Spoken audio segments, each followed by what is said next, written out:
Ladies and gentlemen, we are emanating live from the MGM in Las Vegas. It is WrestleMania weekend, gentlemen. We are here. We are in full effect. Complex Graps has made it. We made it to the grandest stage of them all. We are here at WrestleMania weekend, Thursday.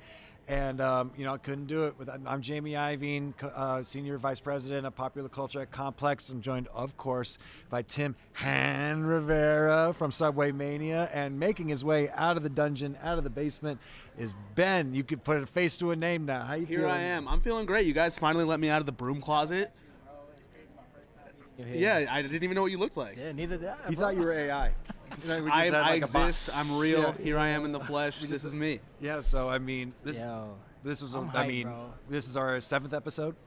But we we're at at Mania. WrestleMania. And we're at Bro, WrestleMania. Can I just say this is my first time in Vegas, my second WrestleMania, and we're doing media. The energy's just crazy. Y'all need to be here. Yeah, I mean, that's it's all I gotta say. palpable to say the least. We got quite a crazy crew of talent coming your way.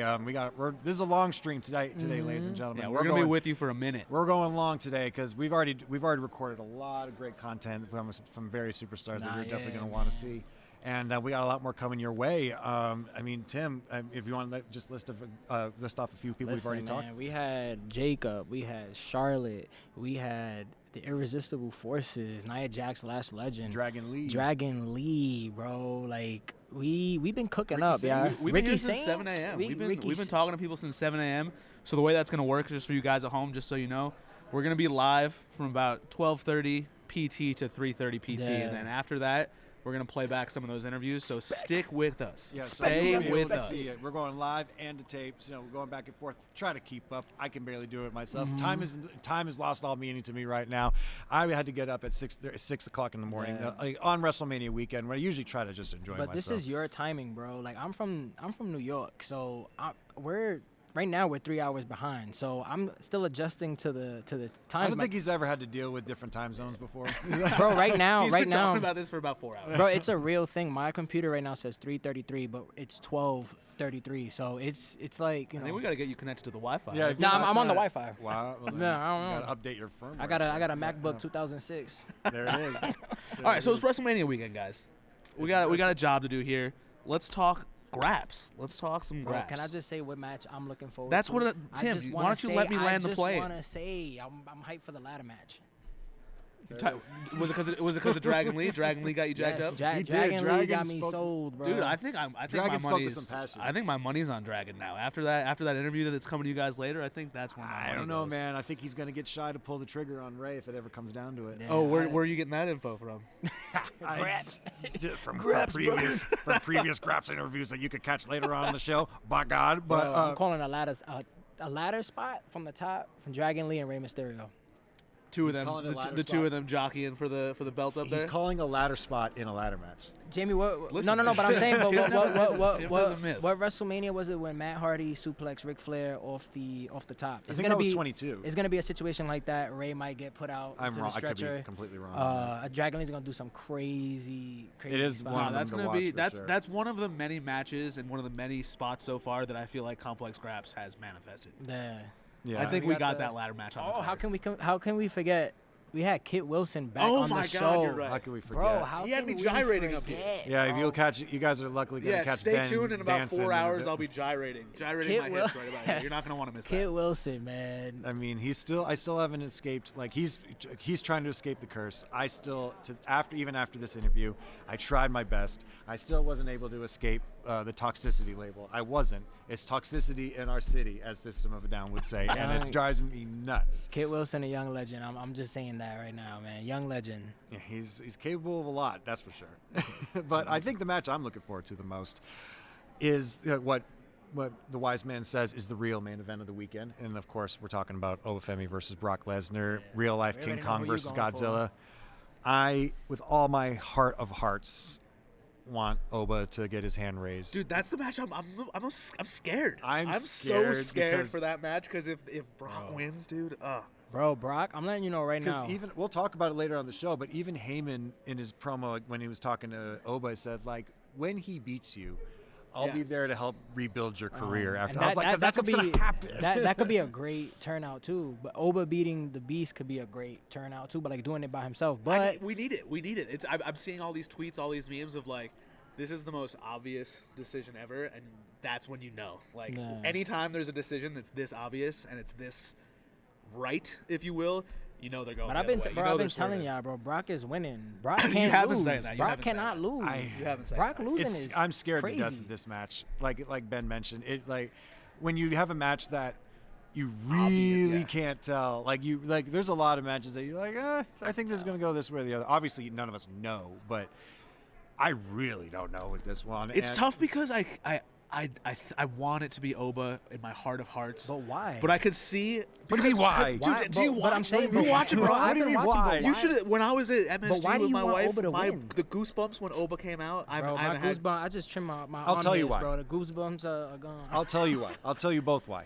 Because it is rare that you can act on lightning in a bottle before it passes you. 100%. I mean, I like Oba Femi. I'm not, And I'm not saying if Oba loses this weekend that he can't recapture that again. But I don't know if it'll be the same caliber of energy that we got these past 4 weeks. I feel like either way, Oba wins whether he loses or not. I don't this know match, I don't know. The momentum that would be taken away from Oba if he loses is serious. Bro. But I will say, to argue for the Brock side, I think that, and I think I said this on a previous episode, but the Brock Lesnar retirement match that is ensuing eventually is probably the biggest card that the WWE has left. If they continue to build him up and build him up and build him up and create the Beast into this literal unbeatable force, whoever retires Brock Lesnar is made for life. Well, there's points to be made that Brock has lost big matches before. Not many of them, but his aura has not depleted any sort. Yes, but right now in this, like, I think it's safe to say that this is the final run of Brock Lesnar's career. Can we agree? Can we all agree with that? Yeah. Close, what if Gunther interferes into the Oba and Brock? If anybody interferes in this goddamn match, look. If this match doesn't end clean next Wednesday. Look, he interferes. He interferes. Oba wins, and then that leads to Brock and Gunther. Like, you owe me a favor. What you're saying. You owe me a favor. We already have the favor. We don't need an interference because he already has the favor. These guys, man. These guys. He's got things to do. These guys, bro. Gunther's got things to do. He's got a very busy weekend. Yeah, we gotta ask the chat, man. The chat is flying. We got some usual suspects in here. We got our good friend Jordan from Canada. Shout out Jordan from Canada. He's been with us from the very beginning. Shout out to Jordan, man. Where's he? Where in Canada? I want to know. Jordan, where are you from in Canada? I've never been to Canada. Not from Winnipeg, you idiot. Outside of that match, though, obviously it's not the only match on the card. Jacob Fatu got me, and you guys will see that this interview. We had a fun interview with Jacob. That will be. That man got me jacked up for his match with Drew McIntyre. I think Jacob is gonna beat the brakes out of Drew. He might. He's gonna beat the that brakes. Man. He got me. He's ready. And it's unsanctioned, so I wonder what weapons Jacob is gonna use. They're gonna go all over Allegiant. They're gonna be going. They're going all over. They're going into the crowd for sure. Jacob been to. Obviously he made it clear. He's been to jail. Is Jacob gonna bring his own weapons, create his own? You know what? In jail, they carving out their own shanks out of from toothbrushes. So I didn't say that. He did. But I mean, there's two things that Jacob clearly doesn't play about, and it's his kids and God. Yeah. So I mean, if he's got both of them on his side right now, then it's going to be a problem for Drew. So our guy Jordan's from Toronto, and he's still talking about Kit Wilson. Still talking about how great Kit Wilson was. And well, don't worry, you'll see plenty more Kit Wilson to come. Jordan from Toronto? Oh, Jordan from Canada. Jordan from Canada. Well, we can start calling him Jordan from Toronto if you want. All right, so look, we got our first guest coming up in a couple minutes, but before that, we got to, as Jamie says, we got to pay the bills, right? We got to pay the bills. So we have quite a plethora of things going on right now at the WWE World Shop and online. We just launched our WrestleMania collection, the WWE WrestleMania collection. As you can see, we got a Razor Ramon tee.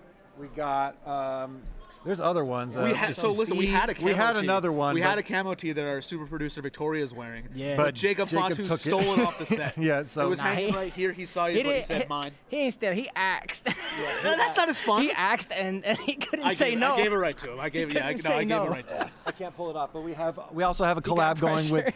we have a collab going with Youngblood in WWE and Complex, which is pretty dope. Youngblood.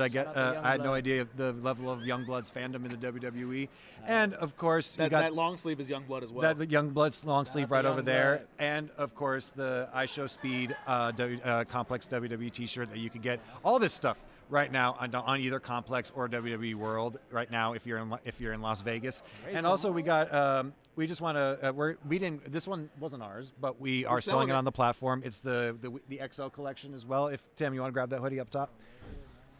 Yeah. The stuff is nice. Yeah, we got the XL. We got the XL collection as well. That's it, right? Yeah. It's a whole. There's a bunch. It's some other tees as well.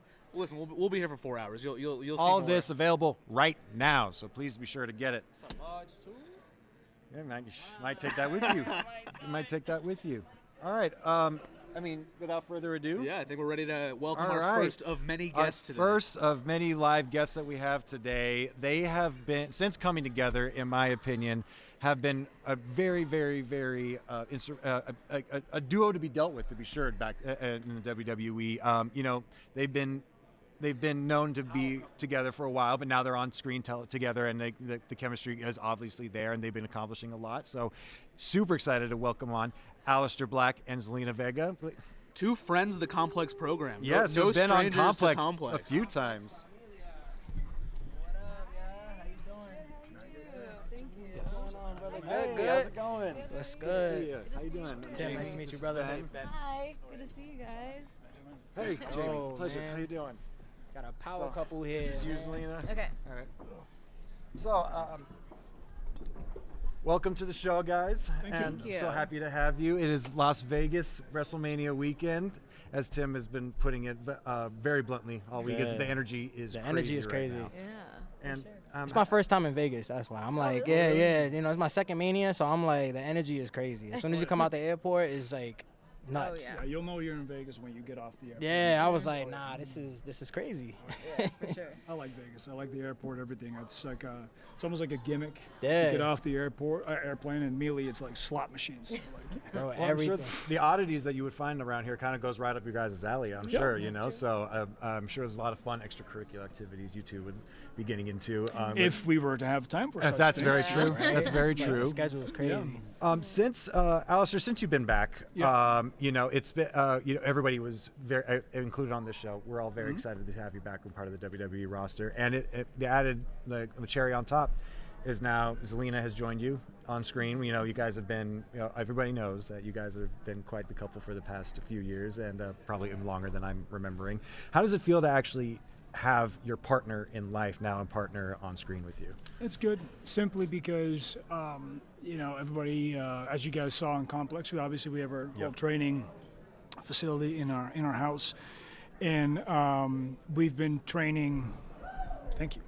See, there we go. Partner. There we go. See, if that doesn't prove it, we've been together for 10 years almost, and married for like almost 9 years now. Congratulations. Almost 9 years. Training together a lot, and then like now with the training facility that we have, we've been working on so much stuff. And when they paired us up together, when the initial pitch came, we were both a little bit like, okay, we had a vision as to how we wanted to do it. As all things are in the world of professional wrestling, things never pan out the way you want them, or the way you think you should have them, or the way you, even often when Crave is like, let's do it this way, and then it just completely does not go that way. But that's just, I like that chaos, because I think that's kind of like cool part of what we do. Because like I think a lot of times when I explain what wrestling is, like it's a lot of problem solving. It's because we have so much experience training with each other, like the chemistry came natural, right? Because we don't have to lean in anything. That's just her and me, whatever we want to do in that regard. So, with all the training, with all the stuff that we did, it was very easy, and it felt very comfortable, very quick. Well, that, and we also, this is something that we had talked about since NXT. Yeah. So this is like an ongoing thing that we've been kind of just morphing into what it is now, which honestly it's just the tip of the iceberg. So I mean, Oh, absolutely. There's lots left for you guys going on right now, but I didn't mean to interject between any of you guys, but Zelina, so for you, your whole presentation to leading up to being paired with Aleister has been different. Very than his presentation, you know, and obviously you guys are comfortable with each other and know each other like the back of your hands at home. But was jumping into this new world that he had created, was that difficult? Was that an easy transition to on-screen, or was that something that just kind of came natural to you? I like the way you said that, his world. Well, so what some people don't know is that I went from acting before wrestling. So it's like that's more like the world that I started in. So for me, it's easy to picture myself just unzipping Thea and putting on this version of Zelina. So for me, it was very easy, especially because, again, like this is us. There's always different sides to people, and I think that's something that the fans either they identify with or some of them maybe don't understand quite yet, is that you can be more than just one thing. Absolutely. You know, like you can be more than just a anime girly that loves, you know, manga and blah, blah, blah, and gaming. You can also be someone who's more than just Puerto Rican. You know, there's different things that you can, you know, that makes up the person, but people who know me, they know I love Akasha from Queen of the Damned, so that's a big influence as to how she comes and how she moves, and, you know, Sindel, obviously. So I still get to put little pieces of the things I love into this character. So realistically, it's just something like a different side of me. I don't even think about it as like, oh, I'm becoming his whatever. It's just, this is just another side of Zelina. Yeah, by all means. Yeah, I mean, like when I say his world, it's the one that he's presented. Yeah. No, but I like that though. I like the way you said that, because it is, and it's nice to play in that world, because now I get smoke, now I get candles, now I get lights. You know, it's like I get to step into the cool kids, which is always fun. You know, like I get you know, the cool stuff now. Yeah. So I want to jump in with something from chat, kind of along those same lines. Yeah. Emily is asking about your guys' entrance, and I think that's such a big part of this world that the two of you have now created together, and it's one of the best entrances on the roster now. How much extra motivation and hype is that for you guys to like walk out to the entrance that you have that's so specific to the two of you? Funny story behind it is that I did it with Triple H first. I know, that's so funny. With Triple H, not in the, you know, smooth, seductive ways that my wife does it. Listen, hey. But, like, you know, I think he was quite seductive. To give you an idea how versatile the man is, you know. Bendy as well. Yes. Yeah. So he had a vision for it, because that was also a little bit like where I was like, okay, like how would this fit? And he had an idea behind it, and is also a big fan of like, okay, this is what I see, but do with it whatever you want to do with it. And I think even now there's still parts of that I feel are a work in progress, because we've done the entrance a bunch of times, but there is so much more that we can do. There's a few things that I'm not going to reveal here that we're doing with gear that we have not been able to present yet, that would add an added layer to what we do. There's all sorts of thoughts and ideas that are still, you know, in the hat, basically, that we can add and stick to it too. Once the entrance has a specific look and a specific feel, to then go, you know what, we've done this one way now, let's add this little thing to it and see if it changes the perspective of how fans view this thing. Because eventually everything needs renewal, without without divorcing what it was. So I think we have a lot of solid ideas to kind of keep it exciting on top of an already exciting entrance. Yeah, plus it's fun. I get to like just be like that little. Plus, like I learned belly dancing when I was in high school, so I get to kind of add a little bit of that in there too. So it's fun. It's also, like you said, the entrance is such a cool part to him. When you first see him, it's such a presentation. It's synonymous with the character, right? Yeah. I think that's what we all. I think that's a large of what we missed when on for so long was the casket rise, you know, the Nosferatu thing, you know, like it was really, it was really cool. Tim, sorry, did you? No, I was gonna ask, right, since working together, what's for both of you, what's one thing you learned from him and what's one thing you learned from her since, you know, working together? If there's anything, I'm sure there is. She has this like natural charisma to her, where and maybe that's just me, and maybe other people feel that differently, where I sometimes feel that I have to take a few paces into the character for me to be the character, even though it's something that, you know, fiercely lives inside of me. Often when we do the rise, I close my eyes when I'm on the ground, and there's a specific beat where I open my eyes, and that's where I'm like already there. But often when we're in And Gorilla, for her, already kind of like starts. And with me, it starts in terms of like just the intensity in my eyes and just kind of like lowering my breath and like relaxing my shoulders and kind of like trying to encompass that. But it doesn't live until I'm like on that board and come up, and she's already kind of there before we got. And that's something that like, when she started doing that, that's right. Like I said, started like relaxing my shoulders, kind of getting into the mindset, because I was so used to getting on the board and here's Aleister, versus maybe taking those extra steps because I feel like it adds, even though it's sometimes like a difference of like 20 to 30 seconds, but it adds so much to just getting into the, what they call the zone. Yeah. So that's something that I definitely picked up from her.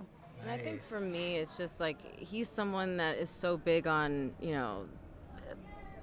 placing seeds that eventually grow, like little things that, whether it's a change in color, like there's always a reason for something. He never does anything that's just because, or it's random. Like it's every little thing has a meaning. Like a certain mask that he wears has a meaning. If it changes from black to red, there's a meaning. So I really like having to now think about the stuff that I do and the stuff that I'm wearing, and it's like, oh, Zelina did that because of this person. Oh, they're working with this person. And it becomes something that's a little bit more of a story within even just what we're wearing or the entrance. If there's a slight difference in something, there's always a reason for it. Not So everything is verbal. Like a lot of things can be non-verbal in that regard. Yeah. And even though sometimes the things that you do put out as these like eggs, Easter eggs, they don't always like come to fruition because, 1 week we do this, but because something happens, we have to change the narrative, or we have to change the creative of it. So sometimes it doesn't always pan out the way it is, but at least it's fun to to play with things. do that. I'm not expecting you guys to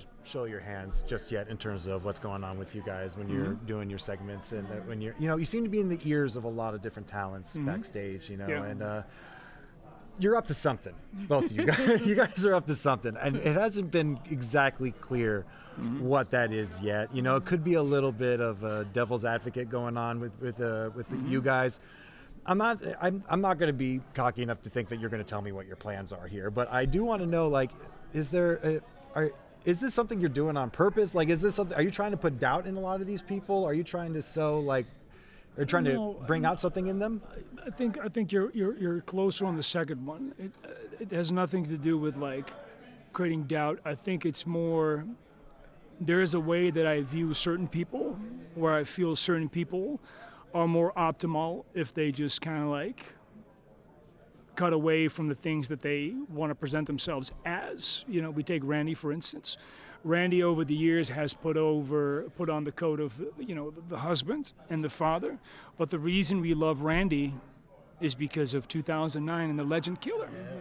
And when Randy said, I want to be, world champion again, for someone like me, it then becomes like, well, I know what you need to do to accomplish that. It might not be your favorite thing, but this is what you want and this is what you need to be. And I feel like a lot of times when I look at people in general, they're better off just like resorting to their real nature, which is violent. Humans aren't violent. Is that? Which is okay, That's the whole point. Do you believe that you have the ability to see into the souls of these talents more? Do I have the ability to see into the souls? No, but I do have the ability to see a greater good. And the greater good is not always what is the most favorite, but it's not about being fair. It's about being efficient. It's about results. It's about, this is what you want. Well, okay, this is how we're going to get there. Whether you like it or not, you want this, then that's what's going to be done. And it has to do a lot with just resorting people to back what they really, really are. And that's maybe not the best sides of them, but who cares? It's just who you really are. Embrace it. Don't abstain, like indulge, because that's who you are. Yeah. Ben, do we have anything from the chat? Oh, because I have another one. Yeah, That's going it's crazy. not questions. It's just it's compliments. Jordan from Canada. Yeah, Jordan from Canada. Aleister is so stoic, has dangerous and strong aura. What's your reaction to that? Dangerous and strong. If that's how you feel, then good. It's one of the things that attracted me to I'm him, not was going like to change anyone's perspective as to how, if they see something that I feel that can benefit me, then I'm not going to change that. Yeah. Is there anything specific that you guys want to accomplish this year as like together? Anything specific that you're like, damn, I want to do that? Like, you know what I mean? Any match types or just anything? There's a lot though. There's a lot of things that I feel like now that we are finally together, that it opens up the avenues of different things that we can try and do, and also different opponents that we may have not even thought of that we can be. I mean, we are together, obviously, but we're also strong individuals, you know, as far as like what we want to accomplish for ourselves and, you know, in our singles career. So there's things like that where even, again, going back to for me, it's like Julia, I still feel like I have unfinished business there. Whoever comes out of, you know, Jade and Rhea, I mean, maybe there's something there, but it becomes fun when you get to add this now new element of like, hey, maybe there's something with AJ and Punk. Maybe there's something with AJ that. and Punk. I keep AJ messing and that Punk up. That sounds. You know what I mean? That'd be crazy. Yeah. But I think amongst all the things that she said and the topic of conversations that we had before that, I think the one thing that I want is to be proven right, that I was right all along, that I can do that, and that what I say has weight. And I think a lot of people already do, because you see it with the Randy thing. I have been right, have I not? would it give you any gratification for any of these? Like you talked to Randy, you talked to, you know, you've talked to Cardona, you've talked to Sammy as well, and would it give you any sort of gratification for them to acknowledge that you're right? Or I don't need the acknowledgement. Like if Randy holds up the title at WrestleMania, that's all you need. that's me being right. So obviously you two have growing up, probably very different backgrounds. Yes. And so when you guys got together, and you know, Aleister has his background in martial arts, and when you started training with him, we've seen it on Complex. That's no joke. That is a very arduous and difficult practice to do. Was there did you find it yourself picking it up any quicker, or was this a difficult thing to pick up? I mean, to be honest, it was just something initially that I wanted to just try and just see, especially for cardio. Like, I really wanted to have a different way to get into cardio because I hate cardio machines. But I became like addicted to it. Like, it was really, really fun. And even now, we get to do it weekly in a sense of like, you know, more. He's opened my eyes to a lot of different things, obviously. But even just Muay Thai, I'm like, oh, I can do this spinning back elbow. I can do this thing, and we've been able to kind of translate it into wrestling, which is I think like makes it different. It makes it fun. But yeah, it's like getting to train in ring with him is one thing, because he also has a lot of different, like a different style. It's not just striking, it's not just submissions, but he's also trained in lucha too. So it's like there's a lot of things that people haven't seen as far as like what he actually can do in that regard. So it's fun to take my background as far as lucha style goes and bring it to him and vice versa, and just create together. I think that's a big thing that we love to do, is just creating together. Is this Zelina more dangerous than the ones we've seen in the past? I feel like she is, because at this point I don't think that she cares as far as holding back anymore. Because I feel like she's held back for a lot of different reasons in the past. And I think that there's a little bit of I don't want to say a vendetta, but she has a little bit of hatred towards the fans too. Because it's like, they supported me so much, but then when it came down to it, they loved my struggle. They didn't love me. They loved my struggle because it was something that they can identify with. And it was finally time, once, you know, there was a few things that happened where I saw them turn their backs on me. And I'm like, you know what? This is about me now. This isn't about you guys. And it becomes this, it's not even I'm doing this for the fans anymore. I'm doing this for me. And that alone makes Zelina a lot more dangerous, because there's no holding back. I want to jump in with a question for the weekend.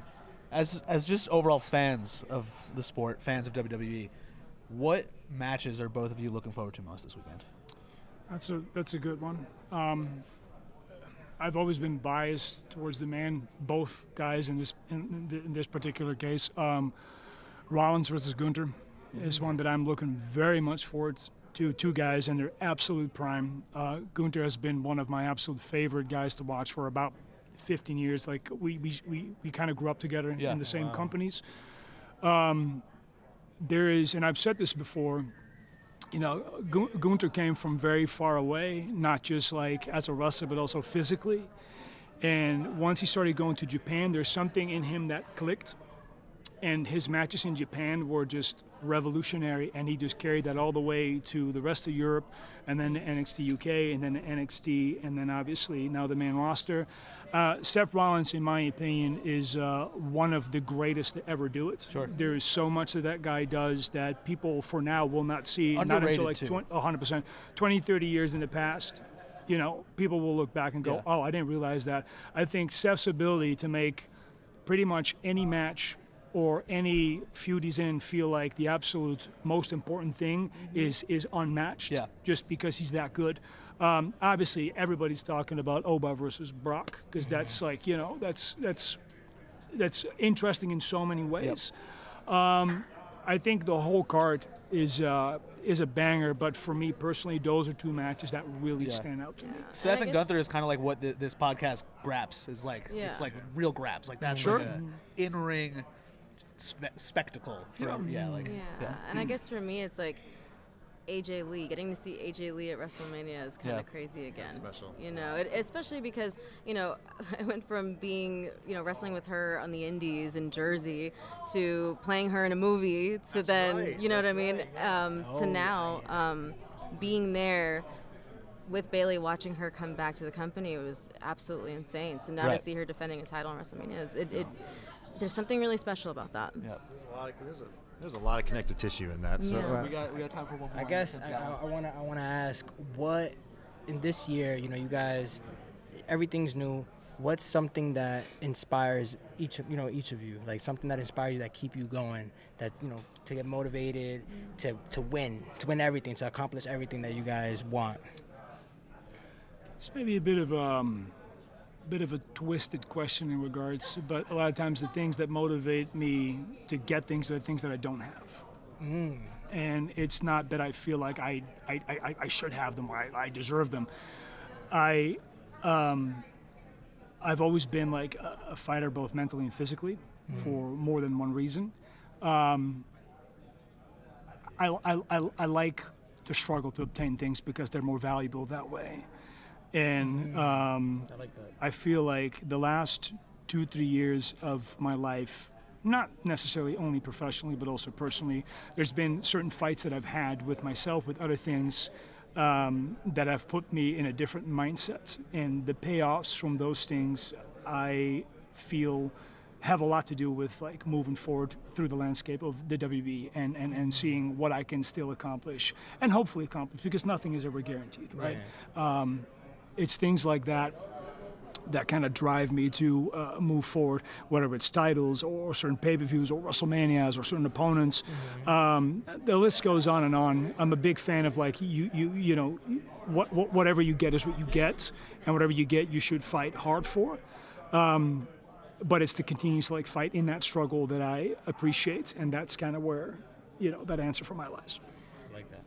And I agree, but also to his point, it's work to get in, work to stay in. And I think I love being able to prove people wrong. I've had to do that, God, for all of my life. But it's something that makes everything a lot more, I hate to say the word like yummy, but it does. Like the fact that people thought that, oh, she was just a manager and she's just going to say that. It's like, yeah, not only was I a manager, but I was one of the best. I was able to, become the first ever history-making Queen of the Ring. No matter what, when you open a WWE history book, I'm going to be that no matter what. So it's stuff like that. Or even having, that night of Backlash, I wasn't expecting that. But I was able to have these moments that no matter what are going to live on a highlight reel in the WWE history book. So it's stuff like that, becoming United States champion. There's just so many times where it's not my height, it's not anything that people seem to say that about me that's holding me back, and it's nice to keep proving them wrong. But I guess my biggest motivator, the thing that drives me the most, is always going to be family. So it's something that any time I can think about, oh my God, this part sucks, or this struggle, or whatever it is, there's always a face or a name in my family that I can always use to get me through that, to push on to the next thing, because they were the ones that supported me from Jump Street, and those are the people who I'm continuing to fight for. Love it. Unfortunately, I think that's all the time we got. We appreciate you guys, man. Thank you very much for having us. It was absolute delight having you both. Been fans of you guys for a while, and can't wait to see where this whole new pairing goes in the future. I mean, you guys are sowing a lot. You mentioned a lot of seeds are being sown, so. Yeah. We want to see them bloom, so to speak. So, man. That'd be great. Yeah. Thank you so much for joining us. Have a great weekend. Thank you. Thank you. Keep repping Puerto Rico too. Thank you. I'll do my best. I still got a promo in Spanish. Take care, that'd be yeah. great. I'll teach them. Right? Yeah. Take care, yeah. Well, that was awesome. I mean, we're just knocking out these great interviews left and right. I think we're rolling right into another one. Yeah, we got next one already up. Quick, we get rid of that chair. Set change, and we're rolling into. Before we go right in, just real 2 seconds. Just want to thank our friends at Gin and Juice, Dre, Snoop. Thank you so much for always being friends of the show and wrestling in general. If you support the brand, go to your local market or wherever, get some gin and juice. You'll have a good time. Trust me. Jamie, drink responsibly. Jamie, talk to us. Who do we got coming on next? Oh boy, this is a good one. Him. We got someone who's been making a weekly splash on SmackDown, to say the least, ever since coming to the main roster, delivering banger after banger, as Sheamus says. To see someone really just come into his own on the main roster in this way and just deliver constantly has been something to watch. I am so happy to welcome Carmelo Hayes here to the show. Welcome him. Yeah. He's him. It's him. Fucking Endo. Sitting on Janice. Man. Yo. What up, G? You all right, bro? What up, bro? What up, dog? How you been, bro? Number one overall pick is here. Overall, bro. Come on. Yeah, this is cold, right? Tough. Come on, Tough. HBK. HBK, man. How we feeling, boys? We're good. How you feeling, man? We're good, man. We out here, What's bro. the vibes, man? Vegas. Chill week for your boy. Yeah, chill week for your boy. I mean, it hasn't been a chill few months for your boy. For you, that's for sure. No, you're right. And it's been something I was mentioning right before you walked on, and I've given you your flowers right in front of you. But like you've ever since winning the United States Championship, you have been consistently. I mean, the Open Challenge with the United States belt has become very like a tradition almost, and it's not necessarily translated perfectly from champion to champion, but you took that and you ran with it. And you ran to the end zone with that. Yeah, just almost to the end zone. Well, I got to the 1 yard line. Yes, that's You've been cooking with the matches. That is true. And how you feeling, by the way? I know you've been a little bit banged up. Oh yeah, I'm all right. Yeah, we getting there. Yeah. Okay. Rehab the knee a little bit, and then we get to where we need to get to. Yeah, you'll be back sooner than later, I'd imagine. Sooner than later, yeah. Sooner than later. All right. So the first question I got is, the United States. You had your relationship with the Miz. That got your feet wet in the main roster. And then when you broke off on your own, you were not long after you win the United States Championship. Yeah. Was the mindset, mind you, because some people like to give good matches on weekly television and then save the good stuff for the PLEs, but. Did you go out every single week saying, I'm going to give people something to talk about every single time? Yeah, I mean, I've been that way since NXT. Yeah. I think it's funny, a lot of people are starting to realize, they're like, wow, Melo's really, I've always been kind of just going out there and trying my best to just make some noise. But when I got the title, that was where I was like, hey, you guys aren't going to regret putting this title on me. Yep. And following Sammy, following Ilja. With the Open Challenge was not an easy task, but it was something that I looked forward to, and mixing it up with the AAA guys, mixing it up with the TNA guys, and then a lot of first-time matches for me. So it was dope, and like I said, I had that mentality even in NXT, just go out and kill it, steal the show. I think you're a 2-time Match of the Week winner on Complex Graps. Complex Graps. Yeah. We tried it. We've been doing a Match of the Week lately, and I think that you Which ones? The last one of you and Ilja. Yep. Oh yeah. Like that was stupid. That like that. I mean, that's a 5-star match on SmackDown. Wow. I mean, thank you, bro. Yeah. Cool, man. Yeah. Do you know that after that match? Do you feel like, man, I did that, or like, do you feel like? I feel like I'm like, oh, that sucks. Like, not the match sucked, but like that. Fuck. I'm so happy it's done. It's over. Nah. I mean, yeah, you feel it. Yeah, you're right. Like you probably but I don't ever come back. I think I come back. I look at them and I'm like.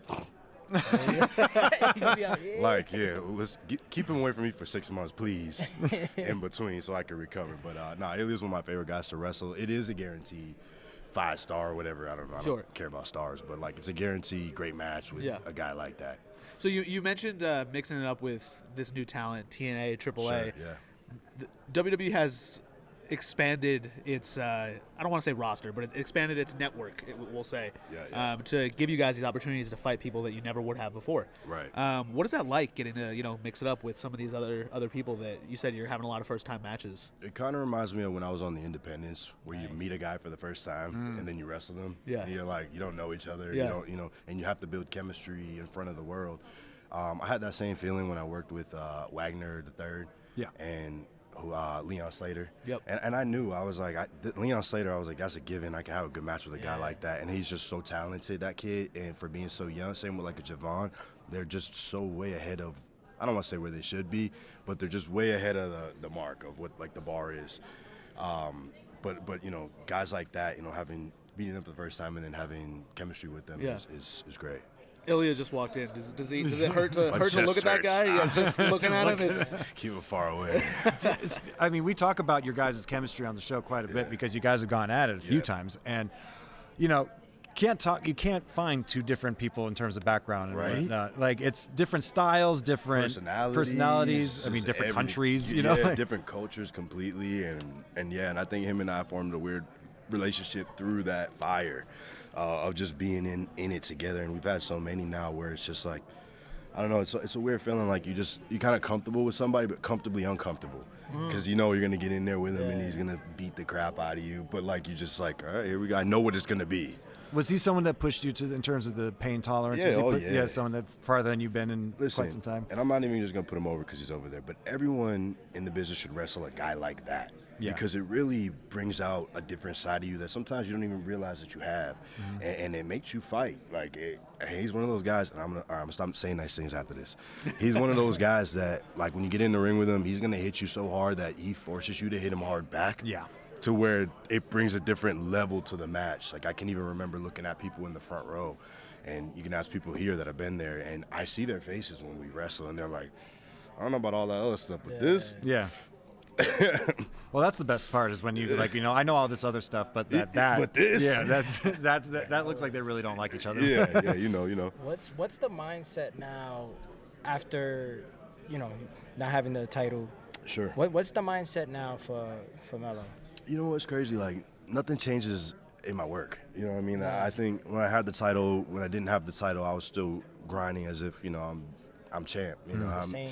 The title is what the title is. It's it's doesn't mean that I'm not the best at what I do. I think we'll get back to the title. The title is kind of more just like the not the reward. I don't want to say reward, but the title is kind of just like the stamp that, hey, this is the guy.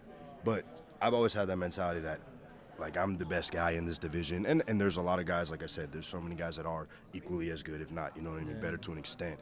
But as far as week-to-week consistency goes, I believe I'm one of the best doing this right now. Did you always have that mindset, like, going into the WWE, there's so many, the stars, superstars, legends, you know what I mean? Like, was that mindset always there? Like, it was? Yeah, oh yeah, for sure. I mean, it comes down to, especially when you get called up to the main roster, you're looking at the Randy Ortons and the Cody Rhodes and, Seth Rollins and things like that. But they're good at what they're good at, in the sense of where it's like, I came in and I went, okay, you know what? I got to wrestle my ass off. Yeah. And I just got to get people to notice me. I said, I'm not going to out-superstar a lot of those guys right away. So if I could just wrestle my ass off, get people to care about my matches, and eventually they'll start caring about me, and that's kind of the way it happened, I'm sorry, man. I want to talk about NXT a little bit. You're a guy that came up out of NXT, number 1 overall pick, all the weight on your shoulders, and now we have a brand new crop of NXT talent. Yeah. Oba, Trick, Javon, and these guys are getting put into the main event scene right away. Yeah. What advice can you give them, kind of like being somebody that was in their shoes? I don't know. Advice? I think they're doing pretty good. Yeah. I don't think they need my advice. But it's a long game, you know what I mean? I remember even Hunter told me when I first got called up, he's like, it's a roller coaster. Yeah. It's up, it's down, it's left, it's right, you know what I mean? And it's about navigating the highs and navigating the lows, and you know what I mean? Because, it's hard. Sometimes it can start here, but when you start here, it's like you got to kind of go through this to get back to that, to go through, you know what I mean? So, I mean, there's no advice that I'd give them. They're doing great, and they're all fantastically talented, and you know what I mean? This crop is, Shawn Michaels really did his big one with the last, couple years of guys. So, they're doing great, and they don't need any advice. It's just ride the roller coaster.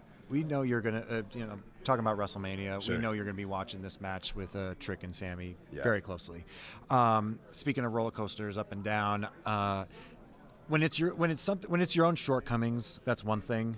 But when the way that you lost this title was not necessarily the most clean, it wasn't your fault essentially, Right. And does that hurt anymore, or is this just giving you? Is this lighting a fire under your ass for when this is all said and done? Yeah, and it's wild because even when I had the title, I had a fire under my ass. So it's like the fire is just getting bigger. You know what I mean? I was wrestling week to week with a chip on my shoulder because of how, I don't want to say how long it took me to get it, but how many times I felt like I got passed over when I was just equally as good as the guys that I was getting passed over for. So I continue to have that fire. I think losing the title just made me realize I was like, all right, I mean, it wasn't anything that I did. I went out and I gave it everything I had every single week. So it was like I can hang my hat on knowing that as far as like going out there and killing it, I did what I did. It's just the business. Yeah. So it being the business, do you have any ill feelings towards Super Sammy or I Trey? mean, that was whack. Yes, you know what I'm saying? That was super whack, and it was weird, and I said what I said in that promo. I didn't like the way it went down. You know what I mean? But what goes around comes around, and it's gonna be my time to shine again. Charge it to the game. It's one of those. You know what I mean? I won so many, and I've lost so many. Yeah. I've had championships and I've lost them. It's the same song and dance. Like you're gonna get a title again at some point. Yeah. I can't stress over this one title. You know what I mean? I'll be back to where I need to be. Another new part of this program of late, Lil Yachty. Yeah. What are your thoughts on Lil Yachty being involved? Obviously, he's a huge fan of wrestling, has been for years, and now he's taking haluva kicks from Sami Zayn. Yeah, you know what? That's cool though. Like he is a fan, so you can't get on him about it. Like he's having a good time, man. We all, No doubt. you know what I'm saying? We all want to be able to experience like a small amount of what this all is. Yeah. So the fact that he does get to come in and do that is cool, and he plays his role. He understands what he's doing. You know what I mean? He's not. good. Yeah, He's got good chemistry with Trick. Yeah, he has good chemistry, and again, like he's not coming in thinking it's me. He understands his part in the whole story, and that's just like behind the curtain stuff. But like, as far as like, he is kind of annoying, and he is kind of a pain in the ass, and I do want to drop him at times. You know what I'm saying? But other than that, I'm happy that he's getting a little opportunity here. I think you will have that opportunity sooner than later. But like you mentioned, if any of these critics talking about his involvement, like we're asked to take a haluva kick from Sammy, you think they'd say no? Like, come on. Right. Like, let's call a spade here. Sure. I feel like, I want to ask real quick. Yeah, go ahead. So you got Yachty and Trick, right? If you could bring any rapper with you, let's just say, to count, count any rapper, Trick and Yachty versus Melo and. I need somebody that's like willing to crash out. I'm trying to think of who I think would be like a good you know what I'm saying? Yachty. You know what I mean? For Yachty, like somebody that willing to like. I mean, it could be anybody. You know It could be anybody. I'm gonna have to think about that one. By the end of the interview, I'll have it though. I'm trying to think of who. Yeah. I'm gonna think. There's plenty of crash outs right now. That's what I'm saying. I'm like, Crazy. Take your pick. yeah, take your pick. Yeah. Another music-related question is one we ask a lot because Complex is based in music as well.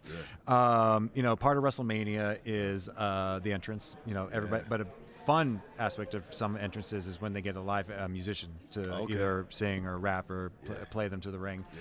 If you had your dream artist to it could be living, dead, it could be an iteration of your theme song or just one of their songs that you walk out to, it doesn't matter, who would it be? Man.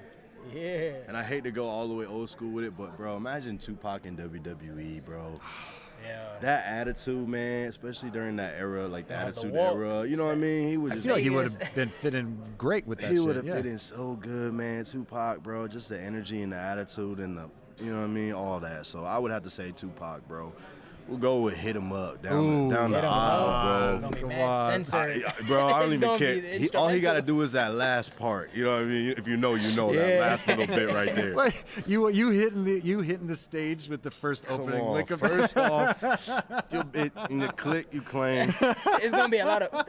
In the click the game, you claim to be a player, but a wife. That would have been a crazy opponent. Opponent. You know what I'm saying? I probably would have smoked Tupac though. He's smaller than me. Yeah, I would smoke, bro. Bro, I would have smoked Tupac, dog. That's a headline. Yo, That's a headline. Not smoke. Oh, jeez. No, but I know what you mean. In Like, the ring. Hold on, in the let's ring, refix yeah. it. We know what you No, mean. I already know what you mean. ring. Melo would have beat Tupac.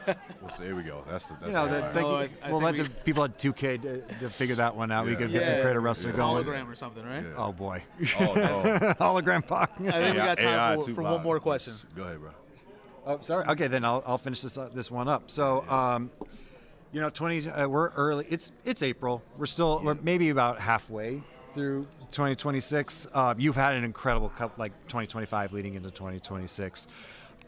You obviously United States Championship. You want it back, but I can't imagine that's like where your goals stop. So I want world titles in the picture and whatnot. Is this something that you're trying to get right away, or is this something that you're trying to, you want to get it? Everything's about timing, right? Oh, yeah. So when the time is right, is it something that, like, say you have the United States Championship, do you want to give that your all and then move on, or is this something that? Yeah, I mean, just like everybody here, you want to get to the top, right? You know what I mean? But the thing is with my journey, bro, is it's never been like this. You know what I mean? So I'm totally cool with just checking off the box along the way. I'm not in a rush to get no world title or no WWE championship. I understand my position right now, and I'm not the same Carmelo Hayes that I'm going to be in 5 years. Yeah. And that Carmelo Hayes is going to be world champ. You know what I mean? Yeah. It's this version of me. I know I understand. You know what I'm saying? I understand what my avenue is right now. Like, I need to stay in this little pocket and dominate this pocket, dominate the IC title, like, you know what I'm saying? Dominate the U.S. championship, whatever, tag team, whatever it may be. And then, a couple years from now, guys start clearing out. Who better? Yeah, facts. You know what I'm saying? Who better? I mean, I put my work in, and 5 years from now, we're gonna talk about Carmelo Hayes in a completely different light. You know what I mean? As far as one of the greats of the current era. Yeah. Streets already talking about you, man. The internet always going, yo, Melo. Yeah. You know what I'm saying? So imagine 5 years from now. That's what I'm saying, bro. And just just staying with the program and just doing what I do, man. It's inevitable for real. Yeah. So before you go, you owe us a name. Oh yeah. Okay. I was singing J. Cole. Okay. J. Cole? Yeah, I was singing J. Cole. Yeah, I was singing Professional athlete. Yeah. Basketball. Professional athlete. Melo versus Trick and Yachty. Yeah. That's I can see crazy. that. You gotta see kinda J. cool, Cole. right? J. Cole's ring gear. What he gonna wear? Probably what he wore. He's got his own woke shoe. up. He's got his own sneakers. So. J. Cole he finisher. do. Yeah, the dreamer. Yeah. Well, So, off top of the head, that's the one I Oh, you had. never know. they- It could happen, yo. Yeah. They call this, the division that you're in. They call it the workhorse division, and Sure. can't think of anybody that's really epitomizing that division more than you got right now. Thank you, So bro. it's really been great having you on this show. It's been great chopping it up with Appreciate you. you guys, And this story keeps on going, and Yeah, I'm it sure do. we're going to see you back up there sooner than Absolutely, later. without a yeah, doubt, man. man. Without a doubt, boys. All right, we're glad. Thank you, Thank you so Melo. much for Appreciate joining us. Appreciate y'all, man. Play, Hope hit you him have a up, good man. weekend. Melo, Hit yo. him up on the way out, my bro. guy, you already, man. You know what I'm saying? Appreciate y'all. Yeah. All right. Have fun this weekend, Speedy boys. recovery, Figure it bro. out. Yeah, oh, yeah. You just dabbing people up over your head. All right. Two down. Yeah, man. Two Plenty to down. go, and I down. think we're rolling. I think we're rolling on Right to into another the next guest. one. Oh my I think it's God. about to get a Who's little next? bouncy. in Are here. Who's we next? Are we feeling bouncy? We gotta add the We feeling countdown. a little bouncy, Tim. What do you Yeah, think? facts, man. We getting bouncy, man. We're getting bouncy in here. All right, Everybody so, we got. we're keeping the ball rolling. We have lots to do today, and this is just going to keep the energy at its peak right now. We have he's a young man with a lot of good years left in young him. He's got a big future. This kid, to say the least. He is the bouncy man himself. He's in his short time on the main roster left an Making an undeniable impact on the main roster, and I can't think of anybody that I'm more excited to talk to right now than Mr. Javon Evans. Sir, welcome to the show. Welcome to Complex Graps. What's good, bro? What's up, Yo, How are you? Oh, I'm feeling good now. Hey, there's only one person over here. Hey, don't leave him Only alone. one good, person over here. What's up? That's Y'all a good? Y'all good? I can think Welcome, of. sir. How I- you doing? Good to see you. Yeah, I thought you was gonna put him through a table, bro. I mean, you got two people catching you. Thank God. Yeah. Yo, what's good, man? Yo, the energy, we already. I was gonna ask you how's the energy, Hey, but you on man. 100 right now, Hey, 150. man, we chilling, man. Did you just wake up? No. No, man, I'm just happy, bro. I'm chilling, bro.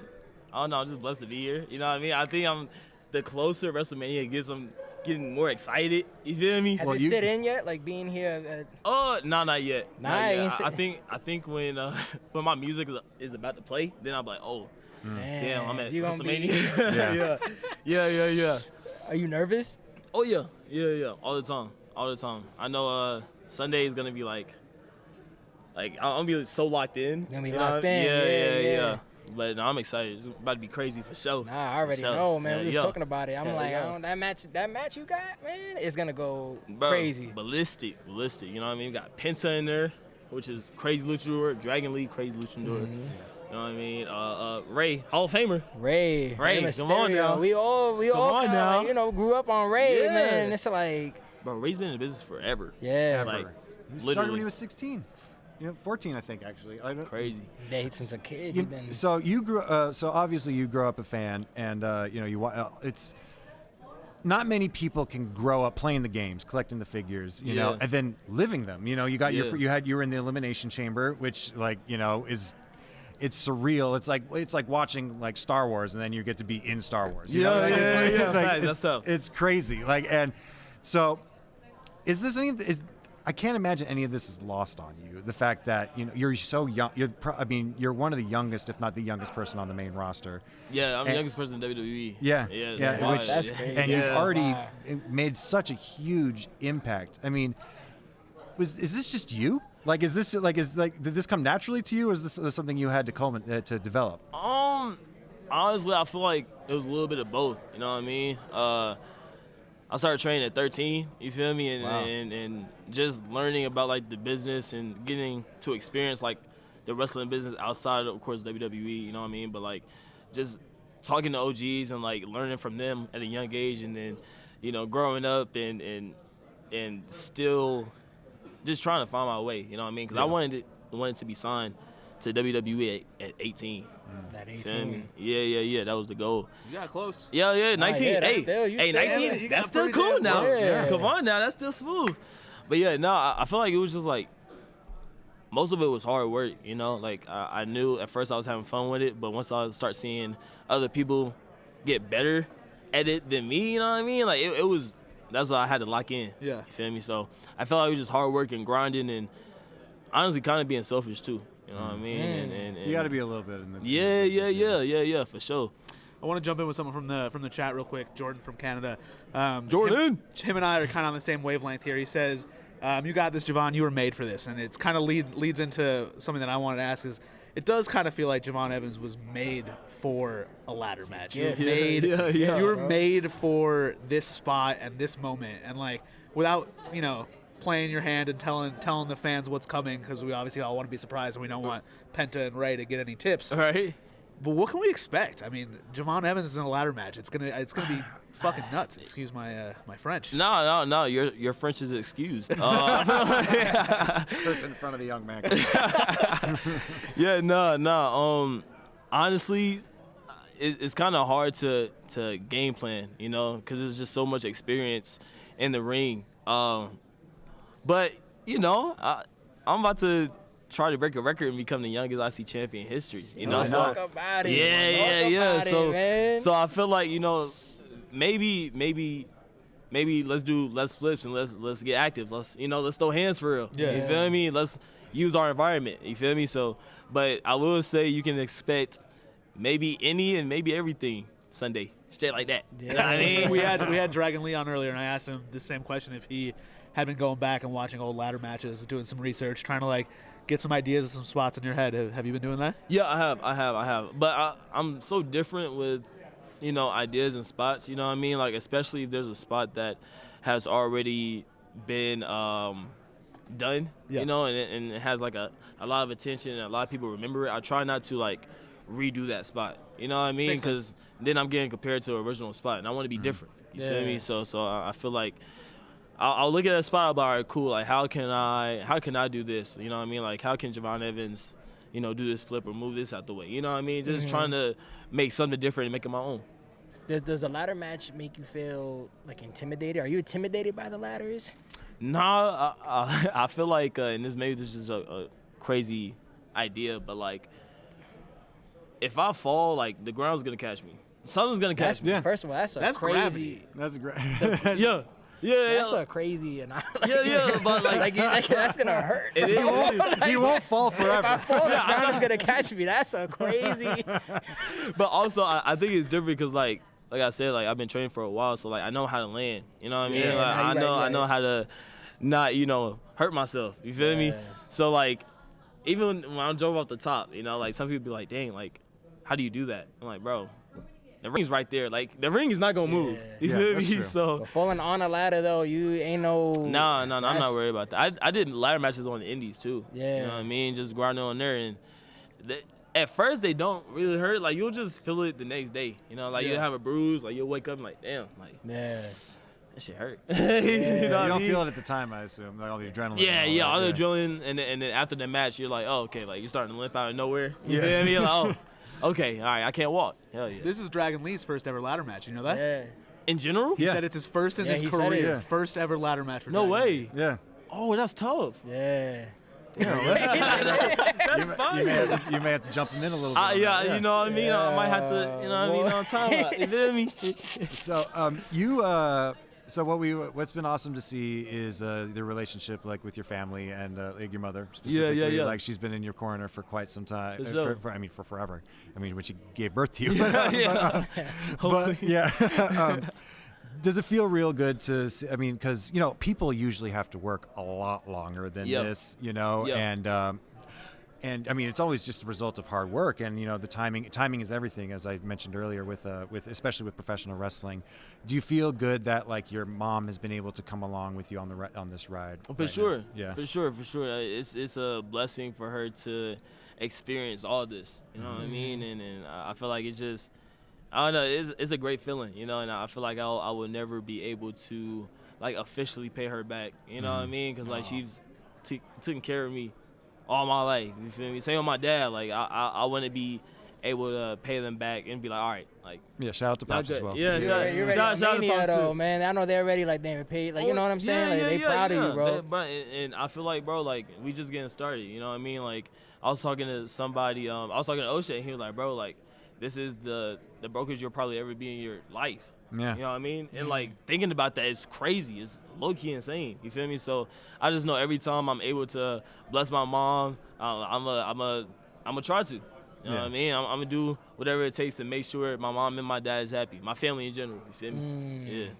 Do you feel like because we had Charlotte and she said before she wishes she could be in the moment. Do you feel like you're in the moment, absorbing this moment, Vegas, Mania? Do you feel like going down that ramp, you're going to be in the moment or you're just going to fly by? Bro, honestly, bro, and like I said earlier, like all this really hasn't settled in that like I'm at Mania. You know what I mean? Like I'm actually a part of WrestleMania, Like I'll be able to walk down the ramp. You feel me? It's insane. Absorb that. Yeah, bro. So I feel like, bro, like since I've gotten here, I've just honestly like woken up with a smile, like like you haven't stopped smiling. I've never seen you not smiling. I literally haven't stopped smiling, bro. I'm just so happy that I'm here and able to go crazy and able to be like, like my first WrestleMania was at 21 years old. You know what I mean? In a ladder match, for the IC champ. Yeah. So the smile's contagious. I can't stop smiling. I feel like I'm in the ladder match.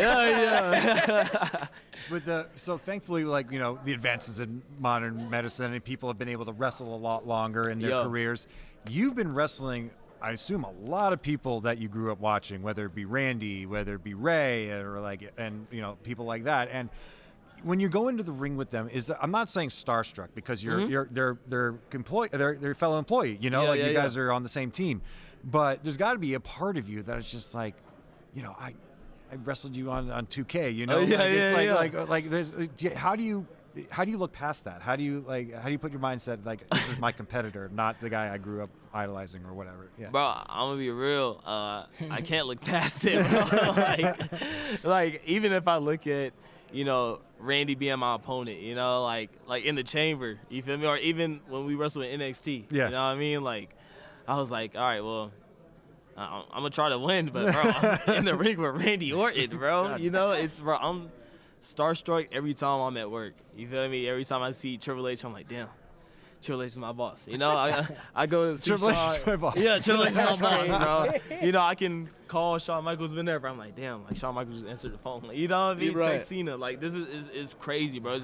it's crazy to say that like the people I grew up watching, I have like an actual connection and relationship with them. You feel me? It's wild, bro. I want to crazy. You started to talk a little bit about NXT. This current, I'll call it your draft class, if you will. But for the analogy, you're fighting for the IC title in a ladder match. Trick is fighting for the US title. Oba is fighting Brock Lesnar. Like, man, it's probably the craziest draft class to WrestleMania ever. Yeah, hell yeah. What's it like seeing your fellow guys that you grew up with, you fought with in NXT, all coming up like this together? 3 of the biggest matches on the card at WrestleMania this weekend. Bro, it's lovely, bro.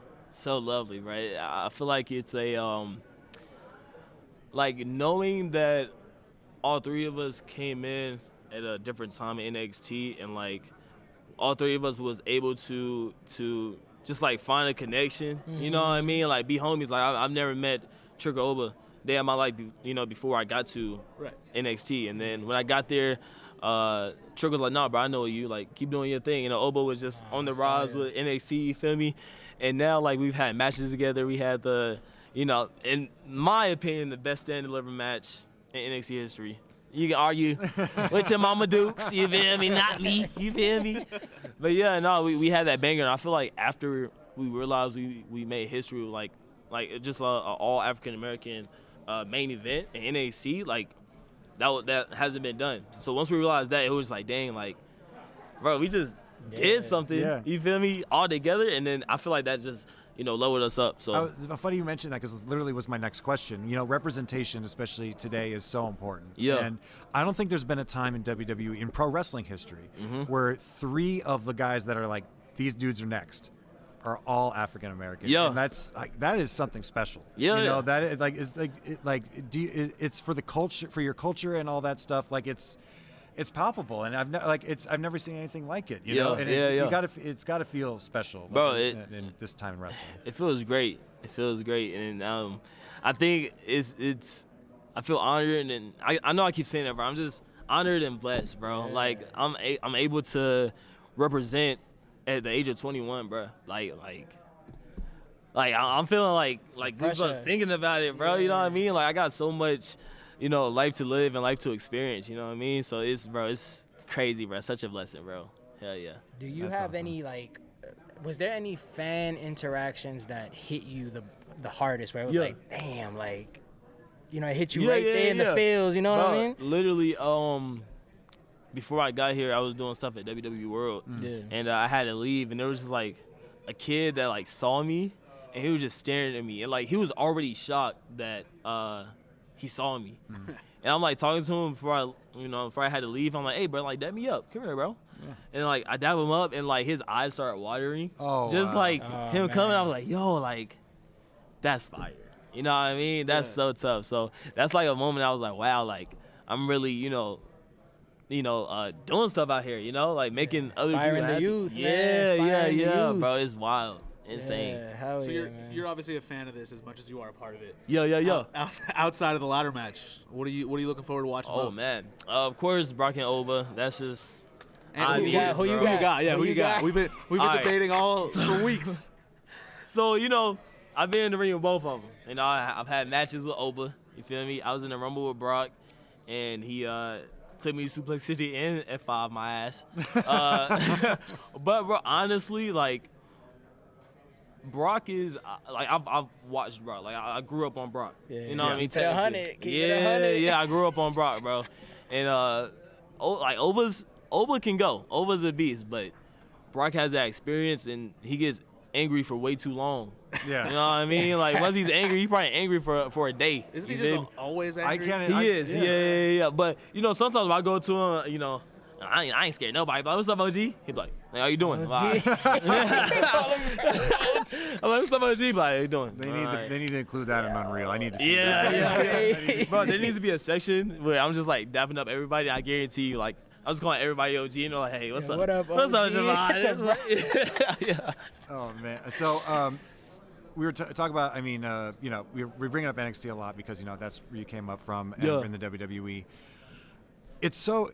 Not a lot of people, a lot of the people that become trainers become like people who coach and whatnot. They've left their imprint in the business. Yeah. But never in the history of the Performance Center of NXT has anybody become a main coach who has left a legacy such as Shawn Michaels. Yeah, facts. And like, there's been the NXT class in the past, so like Finn Balor and Shinsuke and all them, they've had some great coaches. Yeah. But this feels like a different era with Shawn at the helm. Yo. And I mean, we were talking to Ricky about this earlier.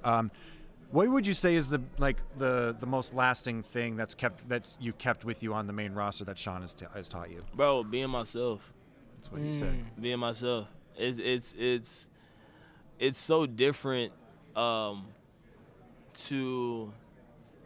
not different, but it's rare to get signed to WWE and just be yourself. You know what I mean? Like, nobody really does that. Once they get signed to the big leagues, they want to, do something else. Like, you know what I mean? And even with creative, like hey, like, we got this idea. You know what I mean? Like, do this. But I remember going up to Shawn when I first got there. I think it was like my first NXT show.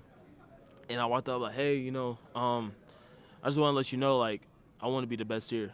You know what I mean? Like, I want to be a column for NXT, but I want to be the best here. I want to be the best in WWE. I want to make WWE money. But in general, like, I want to be the greatest of all time. You know what I mean? I was like, so whatever you need to do, like, you need to be honest with me. You know what I mean? Like, tell me. You feel me? You don't got to lie. You don't got to sugarcoat nothing. You feel me? And I feel like that was just something that, like, clicked for him, Yeah.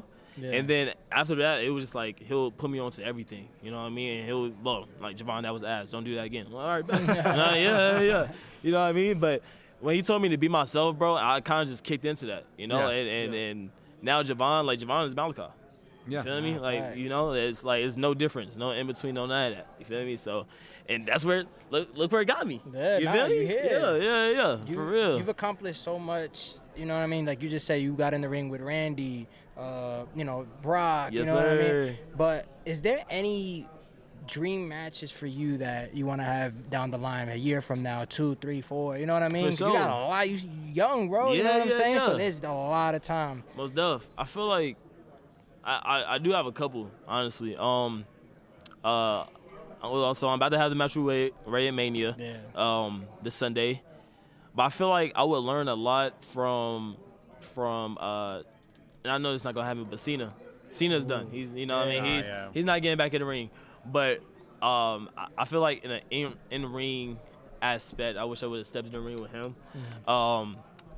Punk, I feel like, CM Punk would kind of just bring like a different level, you know what I mean, out of me.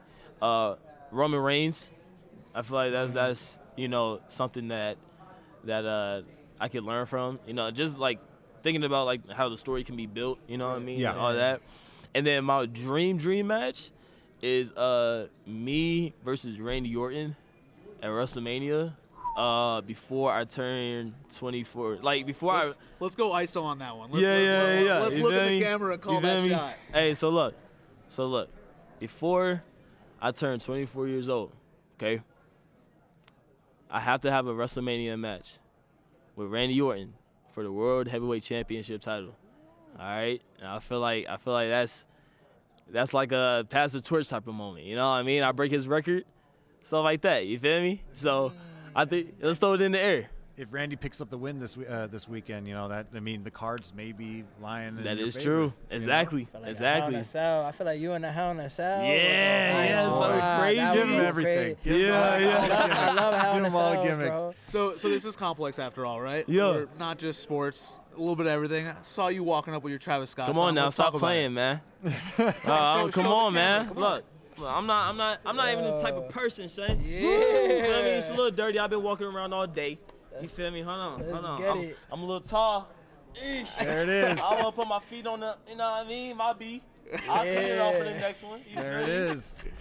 But bro, yeah, I'm a sneakerhead, bro. I love sneakers. What's your favorite sneaker of all time? I'm the that's a I'm the good head of sneakers at Oh, Complex. I got News, you. Just so you That's know. like the Mount Rushmore question. Listen, right? hey, true. I got my favorite. I got my all-time favorite. Honestly, Air Jordan 5. You go. Concord 11s. Hell yeah. Good answer. They're Good clean, answer. clean and smooth. You know what I mean? Black and white. You can't wear them everywhere. Wear it to a wedding. You good. Put Sneaker. 'em up. You wear a sneaker with a tux? You go sneaker with a suit? I would. So I haven't done it yet because I'm not really like a tux person. I was actually gonna do it for the Hall of Fame. I was about to ask. Yeah. I was gonna do it for the Hall of Fame, but I was able to find a tuxedo in time, so got a little more drip, little something different. You know what I mean? For the carpet, man. Yeah. So another complex question, related that we got. I like to ask all our guests because music is a big part of it as well. Yeah. And big part of WrestleMania that's fun is whenever a talent gets an artist to play them to the ring. Yep. And we always like to ask our guests, if you had to pick one person, dead, alive, to play an interpretation of your song or just one of their songs, who would be your ideal pick to play you to the ring? Can we ISO this one right here? ISO this one? Yo, look. Kendrick Lamar. Wow. Okay. Kendrick, you're the GOAT. I don't want to glaze. You feel me? I ain't trying to do none of that, son. Kendrick, you're the GOAT, son. Hey, Kendrick, nobody's messing with you, bro. I don't care what anybody else say. All right, so I think you should come to WrestleMania. That would be fire, bro. And then what's the Play song you then? out to face Randy Orton. Yeah, and Kendrick. First of all, that setup is crazy. Bro, that'd be crazy, bro. The first Kendrick Lamar song I heard was All Right. I mean, classic. Classic. You feel me? And after that, bro, I had to go back and Good Kid, Mad City, Untitled, Unmastered, all that, Section 80, all that. You feel me? Wow. Kendrick. I mean, Javon and Kung Fu Kenny. Come on now, Javon and Kung Fu Kenny. Kendrick at Mania need to happen. Hey, I'm surprised it hasn't happened. I can imagine just the all right setup. You know what I mean? And then I'll probably have some different music at the time. You feel me? You like bouncing up out of it. The transition, something from Kendrick to your theme song. Yeah. So Kendrick, we're gonna throw that in the air for sure. Kendrick Lamar. Peace. Might happen. I think we got time for one more. Oh yeah, put me on. What's up? Who's got it? Tim, do you want to wrap it? You want to go? Okay, I think I could do this. All right, so we're talking about we're gonna bring it back to the ladder match. Mm-hmm. All right, so if you win, like you said, you're gonna be the youngest Intercontinental Champion of all time. Yeah. Are you going to focus on being that a lot of people have the United States Open champion every week is a different competitor. Are you going to be that kind of defending champion, or are you going to? I'm not saying you're not going to work because you're obviously going to work, but is this something you're going to focus on, just being the best Intercontinental Champion as you can be right now, or is larger prospects already on your horizon? No, for sure. I feel like. When I win it, you know what I mean? You already know. Of course, I'm gonna be a fighting champion, but I want to kind of not make it seem like just a mid-card title. Yeah. You know what I mean? I feel like if you a champion, you a champion. Ain't no high champion, no low champion, no mid champion. No, bro. If you got a belt, bro, you at the top. Yeah, all the greats did that. Exactly. So I feel like whenever I get the title, bro, I'm gonna be like, all right, cool. Like, let's add stories to this. You know what I mean? You feel me? I feel like this is gonna be a really good card. Yeah. This match is gonna be crazy. For sure. It's definitely, I mean, it's your first WrestleMania. You're on one of the most anticipated matches on the card. Yeah, and it's, we couldn't be more happy for you over at Complex, man, and all your success. And it's like I said before you walked out, sky's the limit for you, man. Yeah. Like, you got so much more story to tell than a lot of us do. So, Thank you. So we can't wait to see where you go next, man. We're gonna be watching you, and good luck this weekend, man. For sure. I appreciate y'all, bro. I would love to come back, man. Yeah, we would love to have you bro. on the main show. Oh yeah, for sure. Let's get to it, bro. I really appreciate y'all, man. This is crazy, bro. Much love, man. I appreciate y'all. Have a great weekend, man. Good luck, bro. Appreciate y'all. Yeah, man. What's my eye?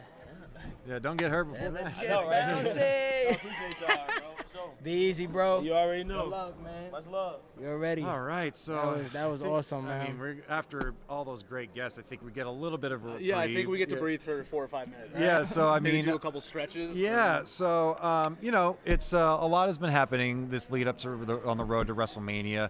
I want to talk about SmackDown a little bit. The most recent SmackDown on last Friday.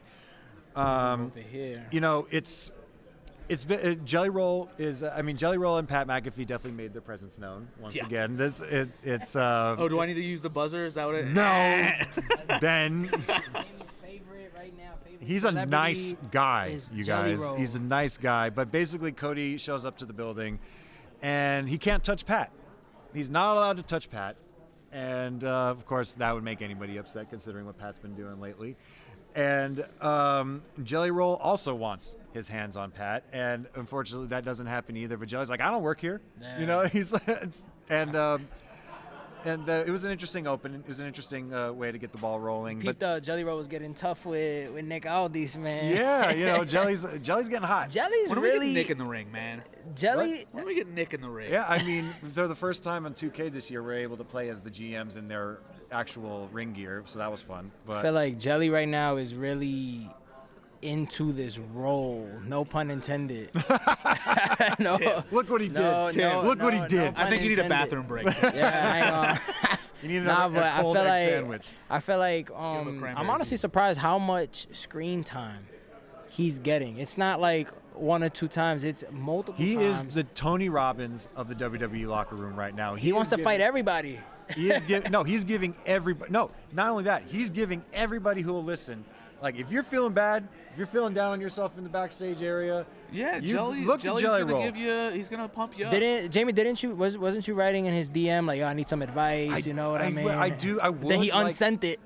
I would like. So I mean, there are days where I could use a Jelly Roll talking to. You know, like Jelly Roll. But so everybody's mad at Pat McAfee. I mean, I just added to the list, and basically, Rhea Ripley has also made her presence known on SmackDown quite a bit, and she was really upset about Io Sky getting that work the previous week, and she knows, and Io comes out, you know, hurt, but basically wants a match against Jade, and before, because she knows that she's like, I know you have Jade at WrestleMania, but let me add her first. Yeah. And they scheduled that match for later on, which we'll get to in a bit. Mania is going to be a big brawl between everybody. Yeah. Jade, Io, Rhea. It's really shaping up to. I mean, there's just been absolute chaos lately on all these shows.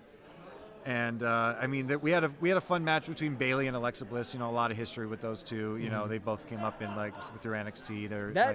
That whole thing with the tag team matches. I feel like they've honestly it's been really exciting. It's been fun. It's been fresh.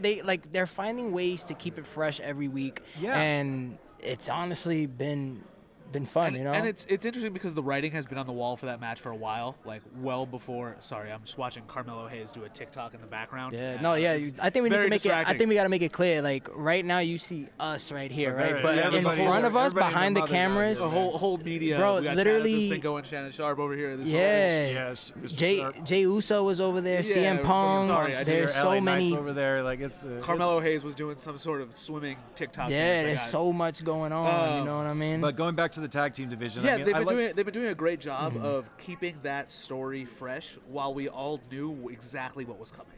Everybody knew that it was the Fatal 4-Way match was coming, but they still found a way to keep telling that story in fun and unique ways and keeping us, I don't want to say on our toes because like I said, we knew it was coming, but keeping us entertained, keeping us engaged. We have Tim and Jamie did an interview with Nia and Lash. It was a great interview. It's a great interview. Yeah, we can't wait for you guys to see that one. Yeah, I don't know if we want to give away the best part. Nah. I gotta watch it. Tim came through and did what a lot of people probably haven't been able to do. Yeah, you know, so you're definitely gonna want to stay tuned to watch that one after we wrap here today. But yeah, it's been great. It's been all the players are great. Yeah, every single one of them. So like, it's just like a roundabout putting anybody together, and it's gonna result in some good shit. Yeah, but it was a quick break. It was a quick break, folks. Right? Yeah, but that being said, we got another great guest coming up. Over here, we got literally. It's it's been so crazy here at Complex Graps. It's like you never know who's gonna show up. Yeah, you literally never know who's gonna show up. So next up, we have one of the most dangerous, in my opinion, talent on the WWE roster right now. He's had incredible matches of these past few weeks and just in his career in general, ever since we've seen him on NXT UK. And, this is one I've been looking forward to a lot. I can't wait to pick his brain a little bit. We have the Dragon himself, Ilja Dragunov. Sir, welcome to the show. Thank you for joining us. How are you doing? I'm doing all right. Good to see you. All right. How's it going, brother? Nice to see you guys. Good, man. Good to have you on the show. How are you fresh feeling today? good. I try to do my best. How's the energy right now? You know, you're in WrestleMania weekend, Vegas. How's the energy right now? The energy is great. I mean, like, you just gotta look at the facts. Like, every time WrestleMania is around, we create moments, we captivate people, we tell the greatest stories that you can possibly find. So I think everyone in this company is absolutely in flames to light up the place, you know? Yeah, I mean, so going to just your style, you know, if we all want to jump right into it, going to your the way you work, the impact that you've left on the business, right, as so far. I feel like people were I feel like the water especially was different over in NXT UK in terms of, you know, there's Japanese strong style, but let's not sleep on the UK scene in terms of like how hard you guys hit. Like you bring out. We were talking to Carmelo earlier, and he said that everybody should wrestle a guy like you because Isn't he sweet? it's the litmus test. It's like a litmus test of like, if you think you're a tough guy. Well, let's throw you into the Sharks and let's actually see if you can handle throw you into the Dragon. Yeah, throw you to the Dragon, so to speak, and see if you could go blow for blow. And because this is like everybody, like it's what they always say on the podcast. It's what they say on the interviews. This isn't ballet, you know. And ballet is hard. Ballet is very hard. Let's not knock ballet. But has this always been your style from when you were trained? Is this how you were brought up? Is this something you developed later on in your life? I mean, to start in this way, like most of the time when people say they're tough, they're not. So I'm like the Dragon. I'm actually like a pretty soft Dragon. The only reason why I can pull off the style that I have right now is that I really, really love what I do. It shows. Like, I am in so intense love with fighting, which is the best word for me to describe my style, that I felt it from the very beginning when I started everything. Yeah. That it was the major thing why I kept going in this business. Like going from the humble indie days to NXT UK, to NXT, to the main roster now. I always had this thing where I felt like, okay, I can just do it with more passion, with more conviction. And when people came to me and were like, oh, you're so intense and you're so much into it, I'm like, yeah, of course, I love it. Like that's the love I give towards it to do this. And I'm very also emotional about this. And when I realized that this is like the major thing that I have to give, you know, I believe every person has like a certain strength that they can intensify and maximize to stick out even more. That's what I had. And I thought, okay, if that's the thing, I got to do everything in my career that is meanwhile 14 years, 13 years. I maximize that every single time I go out. And now we are here. Wow. Yeah. So I mean, it comes through. It comes through for sure. I think since your return from injury and since you're back on the main roster, I think that the match level in general has the floor has risen with your presence on the roster. I think that the performances that you put on in the ring, other people try to match that and try to bring it to that bar. You know, we've seen Mello, we've seen Sammy, all those guys in that U.S. title scene. Trick now. It just seems like they're putting on these matches on SmackDown that you normally have reserved for PLEs. And I think that the bar that you set in ring has a lot to do with that. Do you guys talk about the actual in-ring performance a lot in the locker room? Like when we had Mello on and he said a lot of times after your guys' matches, he'll come back and gorilla and kind of just like give a face like... We did that. You guys saw that one? So I just want to know, like, is that something that you're consciously thinking about? You just got out of a match and you're just like, damn. You guys see that? I mean, in the sense of like bringing out the best performance, bringing out the best in each other, and just putting on like real, real matches. Like the best is always such a the best. Like comparing from best and worst in this profession is not possible. Sure. So I never think about like I want to be the best. I think I want to bring something that is different towards anything else that happened in the show. Yeah. Like we have great talkers, we have great technical wrestlers, we have people that oozing charisma. Right. Right? When I want to go into the ring, I want to have the most organic fight feeling type of match that you can get. Yes. Because that's my best traits that I can offer. So we have variety on the shows, on TV, so people have certain things that they like. Some people don't like the matches that I prefer, but there are people that do. So everyone has their part that they want to watch through the show, so it stays entertaining. Yeah. I mean, at the end of the day, hey, I'm not a good liar. I mean, I couldn't if I tried to. You would see it in my face. It's the same approach in the ring. Yeah, right. I can pull off the match that I got hired to do. Yeah. Maybe it's just that it's because of the U.S. title scene is so fight every week. The title is defended every week. So maybe it's just that your style and what your strengths are and what the guys in that program's strength are right now is just getting in there every week and fighting and putting on these classics. Absolutely. Maybe it's that, yeah. You had a Maybe match I of answered the my week own too. question. Ben, tell him he was match of the week. We for started a new Combat. match of the week segment. Sweet. You and Melo. You and yourself a have couple. Yeah, yeah, it's the most recent one with you and Melo was something really special. Yeah. And, Thank you. I wanted do you- to. Oh. and, sorry, Tim, you had a No, question. I just wanted to ask, what's one thing that you learned while being in the WWE roster? What's The main the roster. thing I I mean, learned? like being in the main roster, is there anything that you're like, you know what? Specifically in WWE or Yeah, in main- WWE and the WWE main roster. It's the thing that all the greats always repeating. And it's the only thing why we have like so much amazing talent right now being showcased even further on WrestleMania. It's like, be yourself. It's like, it sounds like a very boring motivational calendar quote, but it's literally the connection that you can build through that to the audience. There's not going to work another way. People realize when you lie and when you try to be something that you are obviously not. Yeah. And now you see amazing people being showcased at WrestleMania. You got Oberfemi, like a absolute phenomenon, like that you didn't see in years.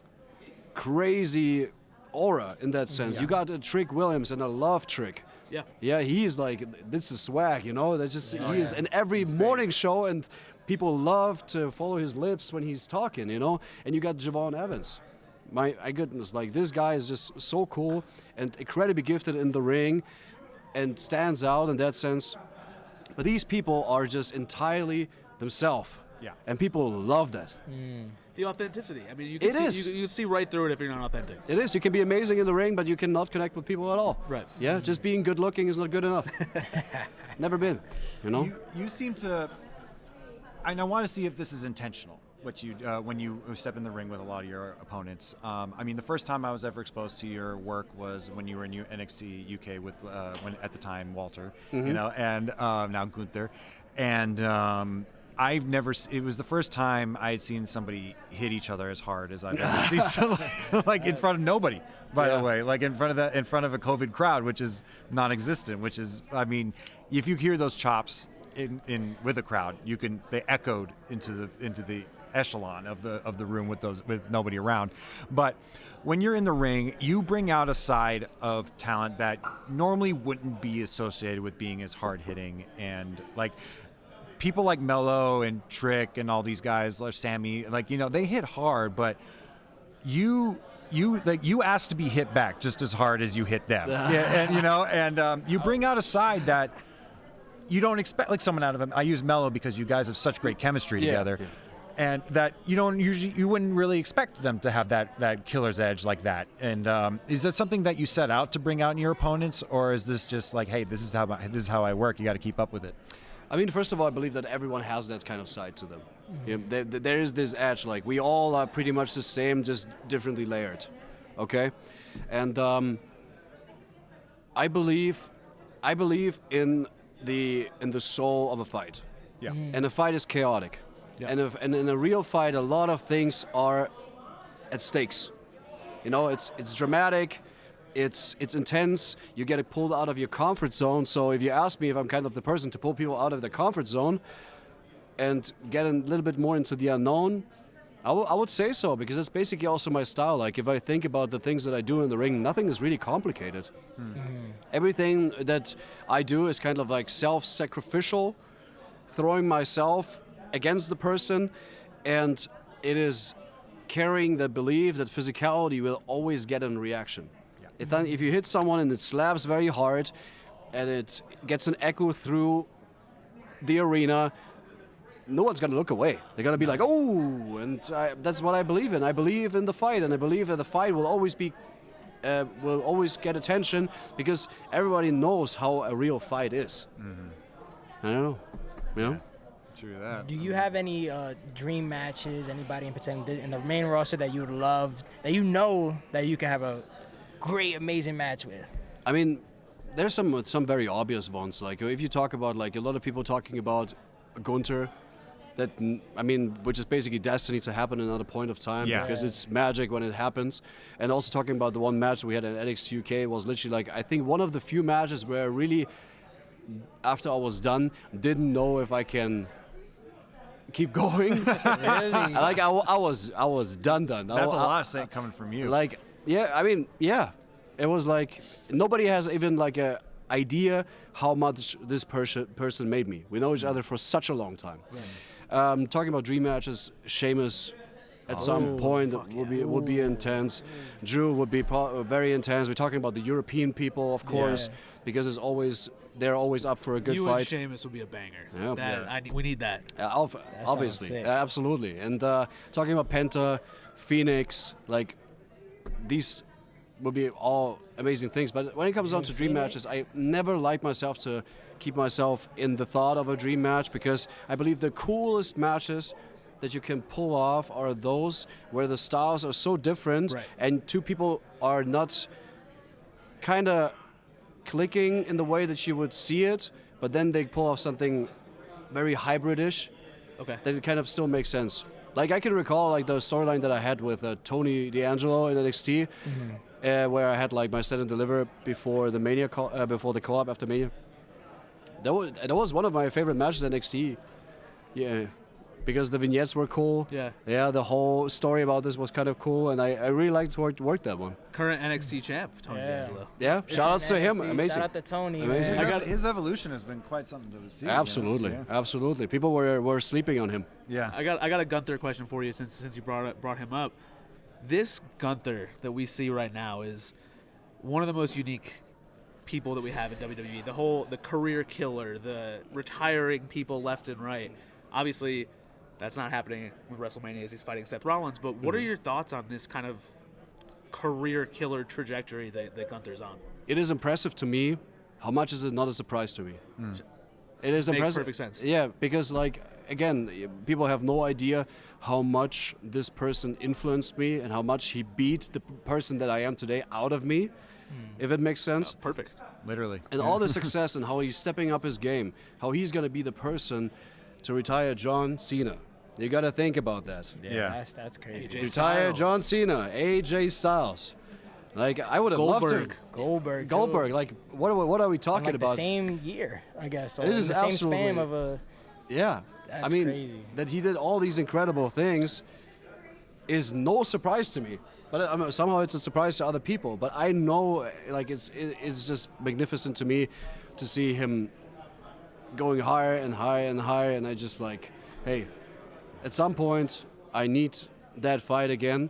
But I gotta really, really work my way to get there. So you say again, and we've been talking about you and your fights with Walter before. Yeah. Some of the greatest matches in not only WWE history, just professional wrestling history in general.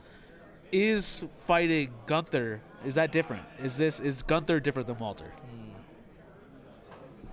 Gunther is better than Walter. Yeah, other than aesthetically. Sure, right, yes. No, I mean, it's just like Gunther is like the highest level. Yeah. It is the highest level. From a professional standpoint, from a in-ring standpoint, like this is like the whole package in so many different things. And it's a person that you get better when you wrestle that person. Like what Melo said, like I'm kind of the person that you need to wrestle. I am in that sense right now. I'm no comparison. And I to him. Yeah. But I want to be. So this is the kind of stuff that gets me going. You know. Yeah. This is inspiring to me. Well, hopefully we get that match soon, and hopefully it has nothing to do with anybody's career. Yeah, I mean, because we want to see a lot more of you. Everybody. Yeah. So WrestleMania weekend, obviously outside of yourself, what match are you most looking forward to? I know you mentioned Oba before. Yeah, but we're gonna stick with that one because that is absolutely amazing. Who you got? Yeah. Yeah, I mean, I got Oba. Yeah. Oba? I got Oba. Oba. No, we got Oba and Tim's got Brock. I got Brock, man. Yeah. Sorry for you. Like you gotta look at Oba, like because I already seen him like in NXT, and it is crazy how much a person can just not even just learn all the things, but just like do all these things so amazingly. Right. Like he has all the gifts, but he doesn't. But that's the difference. He doesn't get lazy on his gifts. Yeah. Right. Yeah, and you gotta look through the promos he has in the ring, how he moves in the ring, how he just moves during his entrance. Like the people just like, he is so good that he is already at such a high point with next to no time on the main roster. Right. Yeah. Exactly. Yeah. So what is gonna happen like in a year? Yeah, he surprised a lot of people on Monday with that promo with Paul. That's also not a surprise to me. Like again, this is like a kind of person who's just leveling up all the time, and who is not lazy on it, who works very hard in that sense. And yeah, I mean, like everything, to not believe in Obafemi. Yeah. He's one of those people that, and this is not to, he obviously works as hard as anybody in the locker room, I'm sure, but he's one of those people that it just comes naturally to. Like he was put, that's the point. Was put here to do this. Like, Yes. and he really does it well. Like, And that's the point. I want to touch on your entrance. Yeah. Which is one of my favorites. The aggressive conducting and all that. Like I love the music choice. I love it. I think you and Gunther are the only people on the roster that have like the classical like influence entrance music. Yeah. You know, Complex were based in like music and you know, fashion and all that stuff, and professional wrestling as well. And one thing we like to because you know, WrestleMania is the entrances are very important at WrestleMania, and we like to ask all our guests this. Your entrance in itself is great, and maybe this is going to be a different of an answer because your music is classically influenced as opposed to current music. If you, a lot of people love it when like the special entrances when like Motorhead plays Triple H to the ring, or like or like Flo Rida played The Rock to the ring one year, and. If you had to pick one artist, dead, alive, it could be a reinterpretation of your song or just their song themselves to play you to the ring at WrestleMania, who would it be?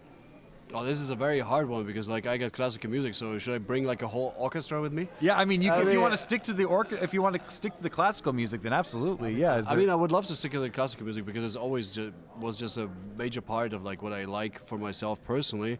So I can't really tell what kind of group I would put, but I can say what I would love to do at some point if that would be the case. Yeah, please. Yeah, I mean, I would love to breathe fire. Yeah, I mean, that's like a fire. How do you call these guys? Like fire breathers, I think. Fire breathers. I would love to pull that off. I know it's kind of like highly dangerous, Come on. but I think that's something that I can pull off and learn.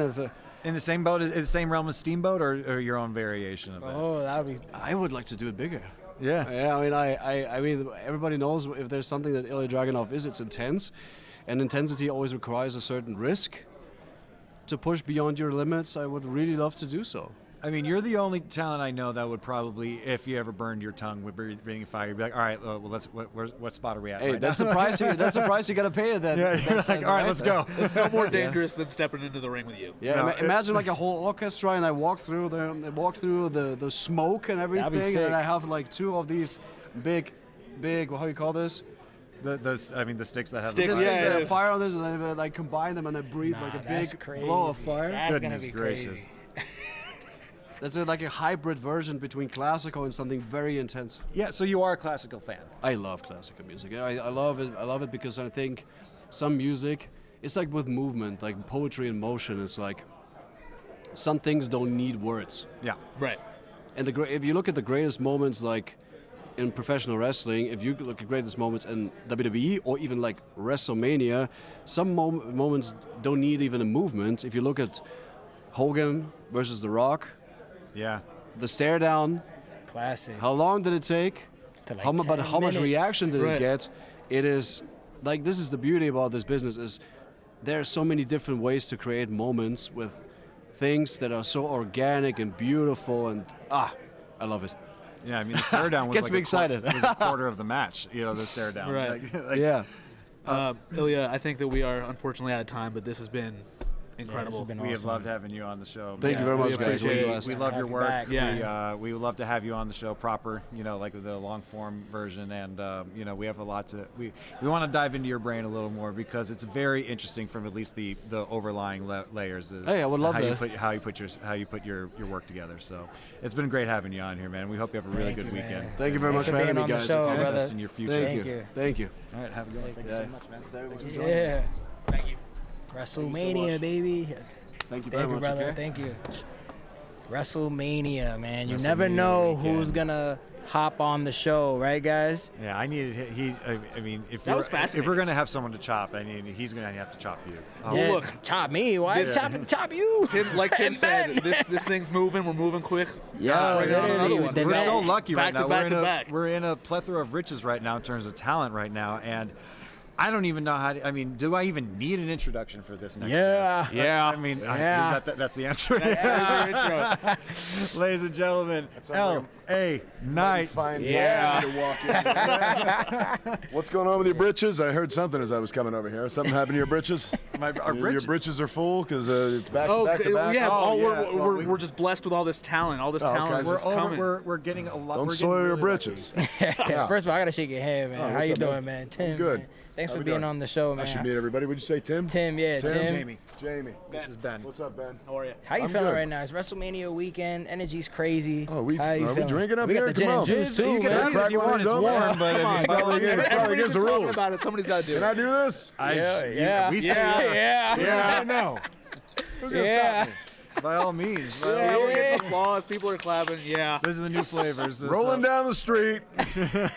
We're not smoking because we're not allowed. We're sipping on gin and juice. Yeah. That's right. So they better pay me for that. What am I doing?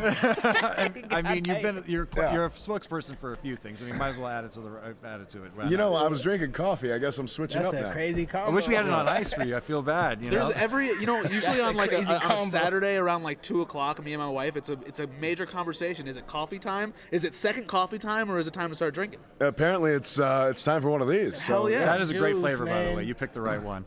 And I was really trying to. You know what? I'm going to crack one open as well. Come on. Because if we got here at 7. Join me. Come on. What are we doing here? I don't drink, man. I got the H2O.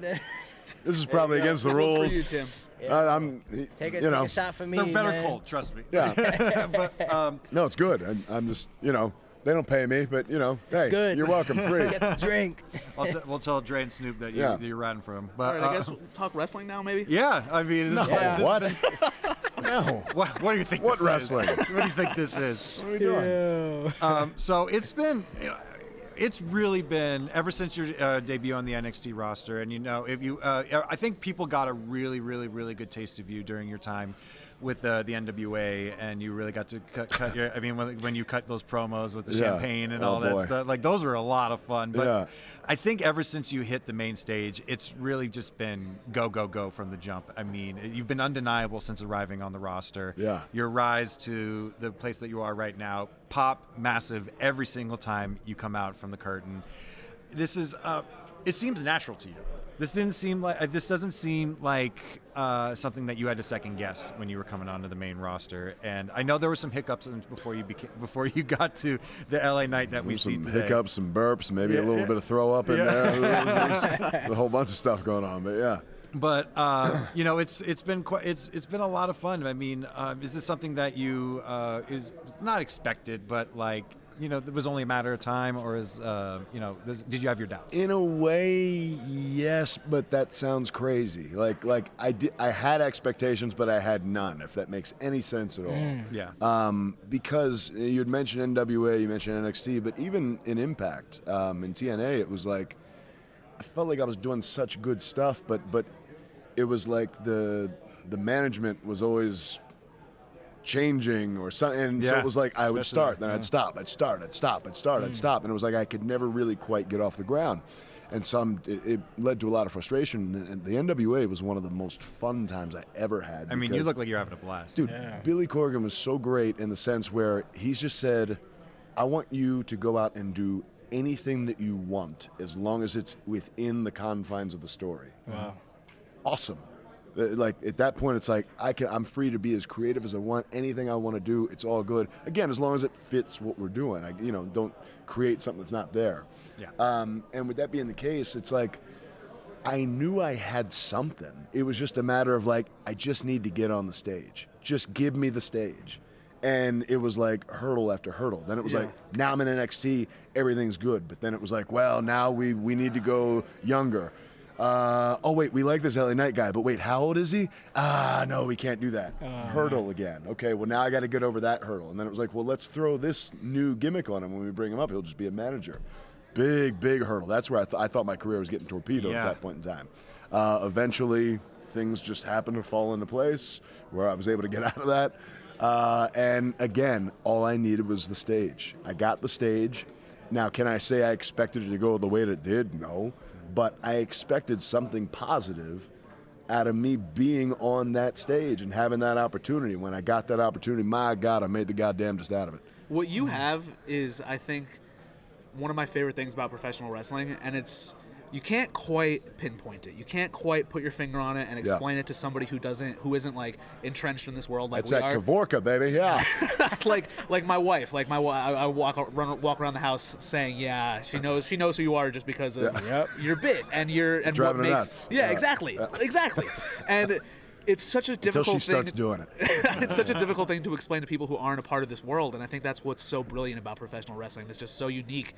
And so, like, how do you find your way to connect with the fans that don't quite understand or 100% get this world?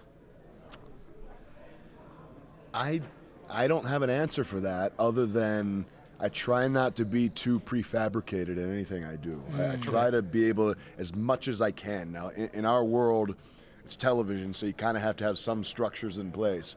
But as much as I can, if I can freestyle and just feel what's happening, I think that helps on such an immense level. And you mentioned the people who maybe aren't like hardcore diehard fans who are like, I think about people who aren't wrestling fans when they watch, and I'm like, how can I reach them? Exactly. Because I'm gonna have the wrestling fans, and some of them are gonna be jaded and be like, I can't stand this guy either. But I want to get to them too. But I want to bring in the people who like they've never watched it.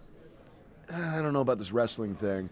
Oh, but this guy's kind of cool. He's magnetic. Yeah. And at the same time, that's also, even with the wrestling in the ring, I'm not the greatest wrestler of all time, like, technically whatever in the ring. I understand that. I know that. But at the same time, like, I try to keep things as realistic as I can, as snappy as I can, etc., where somebody who has never watched before goes, okay, well, he didn't do the flips and da-da-da, but, like, that was pretty cool. He's got a good-looking punch. He looks, intense when he's kicking, whatever it is, something like that. It's just the whole package has to draw you in.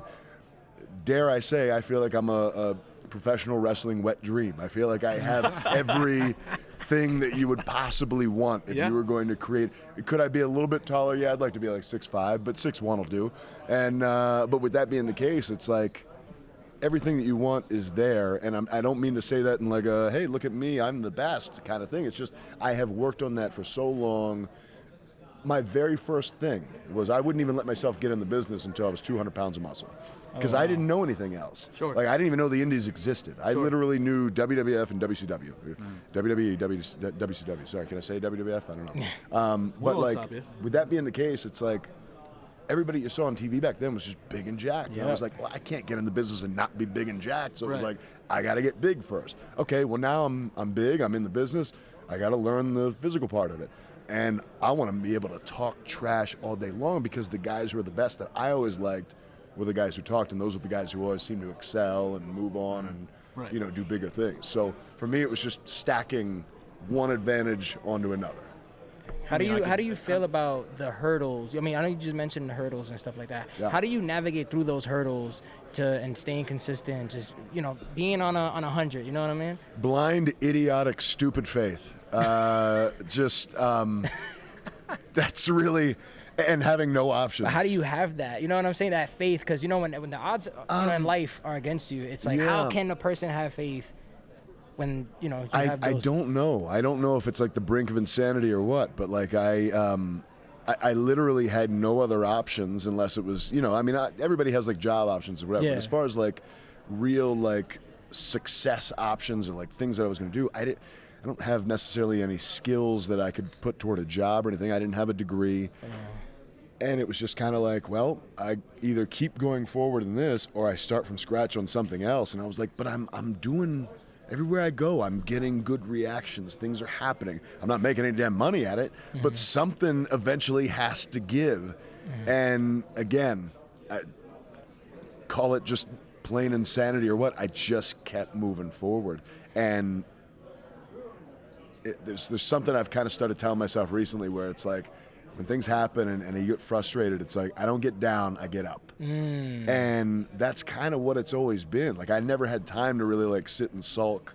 Like, I could have frustration and I could have anger, but I couldn't, like, sit and let it, like, derail my day or derail, like, you know, my progress or anything like that. If anything, it actually kind of fueled me. Oh, wow. And it would make me work harder because it's like, I'm getting all these no's. Well, I'm going to show these sons of bitches you're wrong.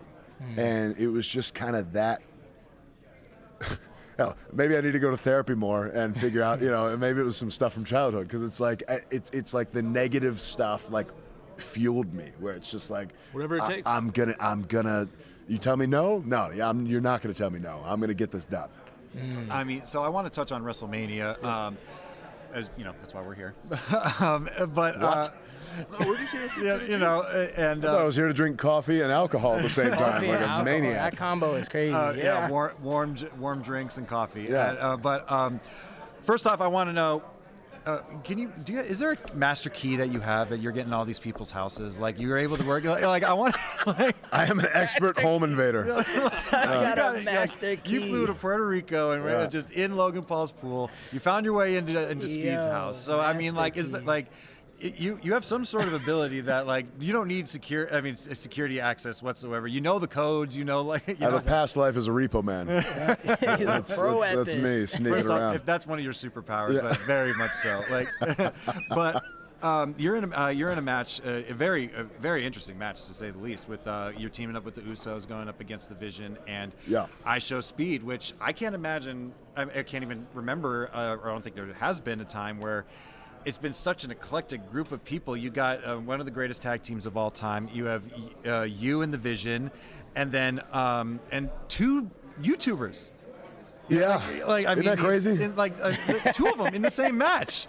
I'm going to become a YouTuber after this. I'm going to start streaming. You went viral with the stream when you. I might as well. Yeah. Let me jump on there. I'll just talk about some nonsense and make some noises.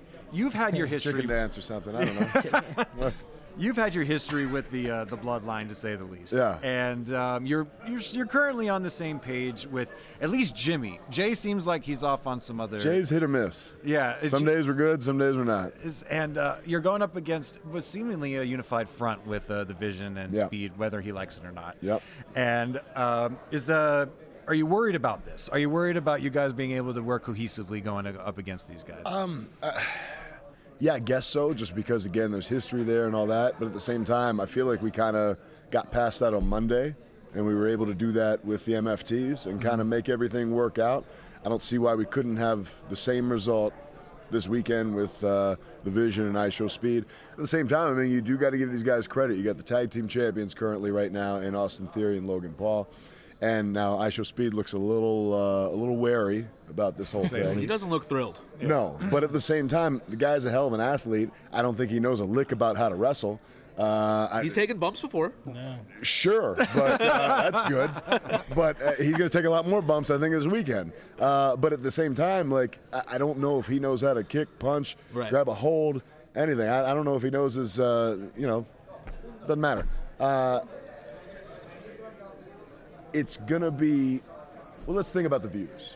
I want to give those guys props because you talk about YouTubers, streamers, whatever, but they are pulling their weight in the sense that if you look at the stats and they're showing like the most viewed clip in the history of social clips, which is wild to be a part of that, was when Speed got pushed into me by Logan.